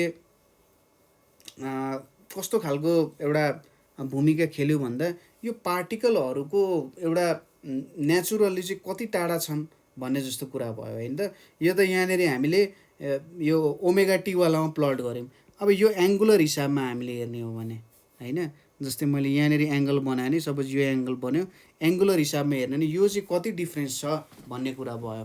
ठिक छ, यहाँनिर चाहिँ कति डिफ्रेन्स छ यो दुईवटा कुराको भन्नु नै के हो त फेज डिफ्रेन्स भन्नु जस्तो एउटा अर्को एङ्गुलर तरिकाले हामीले हेऱ्यौँ। यसले चाहिँ के दिन्छ भने यिनीहरूको एम्प्लिट्युडको डिफ्रेन्सको बारेमा केही कुराहरू यसले बताउन सक्छ। यो कति टाढा छन् त यिनीहरू, यो वेभ ओरिजिनल वेभमै कति टाढा छन् हो त्यो भन्न खोज्यो है। र यदि if phi the phase angle of particle P at a distance X from O होइन, सपोज गरौँ यहाँनिर मैले अर्को एउटा बनाउँछु र यहाँनिर आयो, यहाँनिर म एउटा सर्टेन राम्रो खालको वेभ बनाइन्छु है त। ल यो एउटा वेभ भइदियो, यतापट्टि ओमेगा टी छ, यतापट्टि वाइ छ। सपोज गरौँ यो एउटा पोइन्ट छ, यो पोइन्ट पी भनेर मानौँ है, यो पोइन्ट पी भयो, यो मेरो ओरिजिन भयो र यहाँनिर फेज डिफ्रेन्स कति छ अरे भन्दा यति फेज डिफ्रेन्स भनेको चाहिँ हाम्रो यसले 5 भनेर मानेको छ है। ओरिजिनबाट यति फेज डिफ्रेन्स छ भनेर हामीले यहाँनिर कुरा गर्यो होइन। अब यो फेज डिफ्रेन्स भनेको के छ त, फेज डिफ्रेन्स भनेको चाहिँ हाम्रो जुन हाम्रो यहाँ 5 भन्ने कुरा आइरहेछ नि हो। अब यसले चाहिँ कस्तो खालको भूमिका खेल्यो त यहाँ भन्दा y equals to a sine omega t minus 5 भनेर लेख्यो। अब यसमा के भइदिन्छ भने नि जे होस् तपाईँ यतापट्टिको डिरेक्सनमा हिँडिराख्नु भएको छ, यहाँनिर के भइदियो माइनसमा आयो। सपोज तपाईँ यतापट्टि गइराख्नु भएको छ भने यही कुरालाई हामीले प्लस भनेर लेख्थ्यौँ। एउटा नोटेसन गर्ने तरिका भयो। लेफ्ट टु राइटमा जाँदाखेरि माइनस लेखिन्छ, राइट टु लेफ्ट जाँदाखेरि हामीले प्लस भनेर लेखिन्छ। यति कुरा मैले बुझाउन खोजेँ हो होइन। यसको एक्ज्याक्ट कुरा बुझ्न मन छ भने चाहिँ तपाईँहरूले हामीलाई भन्न सक्नुहुन्छ। यसको हामी अर्को एक्स्ट्रा भिडियो बनाउँछौँ है त। यहाँनिर अब पाथ डिफरेन्सको कुरा आउँछ। Suppose for a path difference lambda phase difference is कति 2π भनेर भन्न सकिन्छ। यो पाथ डिफरेन्स ल्याम्डा भन्नुको मतलब के हो भने यसलाई चाहिँ एउटा सर्कुलर हिसाबमा हेर्न खोजिरहेछ है त। पाथ डिफरेन्स भनेको बुझ्नुहोस् कि सपोज यो मेरो सर्कल भयो नि, यहाँनिर मैले एउटा पोइन्ट राखेँ स्टार्टिङ पोइन्ट। अब सर्कलमा घुम्दै घुम्दै घुम्दै घुम्दै घुम्दै फेरि यही पोइन्टमा आइपुग्यो भने उसको फेज डिफरेन्स चाहिँ 2π हुन्छ है। उसले चाहिँ एउटा पुरा चक्कर कम्प्लिट गर्यो भनेर भन्न सकिन्छ। ठिक छ हो, हामीले अघि यही फर्मुला यहाँ डेराइभ गऱ्यौँ नि जुन हो त्यही भयो। यहाँ कति हुन्छ यदि ल्याम्डा पाथ डिफरेन्स भयो भने फेज डिफरेन्स भनेको 2π हुन्छ। यदि पाथ डिफरेन्स 1 छ भने फेज डिफरेन्स भनेको 2π/λ हुन्छ होइन।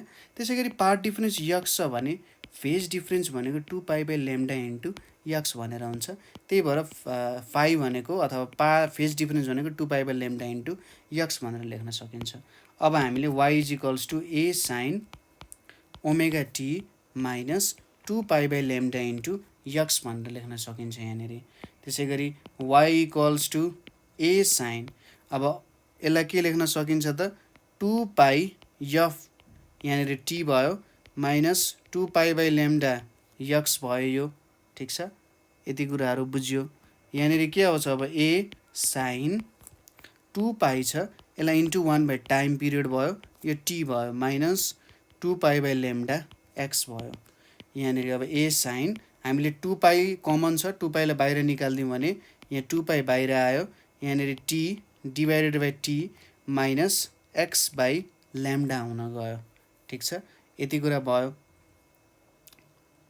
यसलाई हामीले अब के पनि लेख्न सकिन्छ भने जस्तै एउटा यहाँनिर कन्सेप्ट आउँछ k = 2π/λ भन्ने।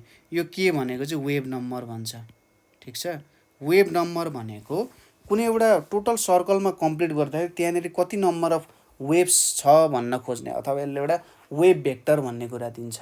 ठिक छ, वेभ एउटा पर रेडियन कति वेभ्स छ भनेर भन्न खोजे हो त्यहाँनिर, जस्ट त्यही कुरा भन्न खोजे हो वेभ नम्बरले एउटा। अब यसको अझै इनडेप्थ कुराहरू छ, यसको एउटा सेपरेट भिडियो पनि बनाउन सकिन्छ, इन्ट्रेस्टेड हुनुहुन्छ भने भन्नु है त। र यसलाई लेख्दाखेरि हामीले के लेख्न सक्छौँ a sin, अब 2π इन्टु t गरेँ भने मैले, अथवा 2π/t भनेको के हुन्छ ओमेगा हुन्छ, यहाँ t आयो र x 2π/λ, यो 2π मैले यहाँनिर ल्याएँ, ल्याम्डा ल्यायो भने kx लेख्न सकिन्छ होइन, 2πले मल्टिप्लाई गर्दाखेरि। यो एक तरिकाले लेख्न सकियो है। र यदि मेरो लाइट चाहिँ राइट टु लेफ्ट ट्राभल गरिरहेछ अथवा मेरो वेभ भनेको राइट टु लेफ्ट ट्राभल गरिरहेछ भने अरू सबै सेम राख्ने, a sin ωt plus kx हुन्छ। यहाँनिर जुन जुन ठाउँमा माइनस लेख्नु भएको छ त्यहाँनिर जस्ट प्लसले रिप्लेस गरिदिने, तपाईँको टोटल एउटा जुन कुराहरू छ सबै कुराहरू यहाँनिर आइहाल्छ है त। ठिक छ, यही कुराहरू हो हाम्रो मेनली यहाँनिर बुझ्नुपर्ने भनेको चाहिँ के हुन्छ भन्ने कुराहरू यहीँनिर इन्क्लुड हुन गयो। ठिक छ, र यो हाम्रो पहिलो च्याप्टरको मेन क्वेसन्सहरू भयो। वेभ मोसनको जेनरल क्वेसन्सहरू चाहिँ यसरी नै सोध्ने गर्छ। ठिक छ, यहाँसम्म बुझ्नुभयो होला पक्कै पनि। यहाँसम्म केही प्रब्लम छ अथवा बुझ्नु भएन, बुझ्नु अप्ठ्यारो भयो भने हामीलाई सोध्न सक्नुहुन्छ, हामीलाई कल गर्न सक्नुहुन्छ 9849595895 मा कमेन्ट पनि गर्न सक्नुहुन्छ। Thank you for watching.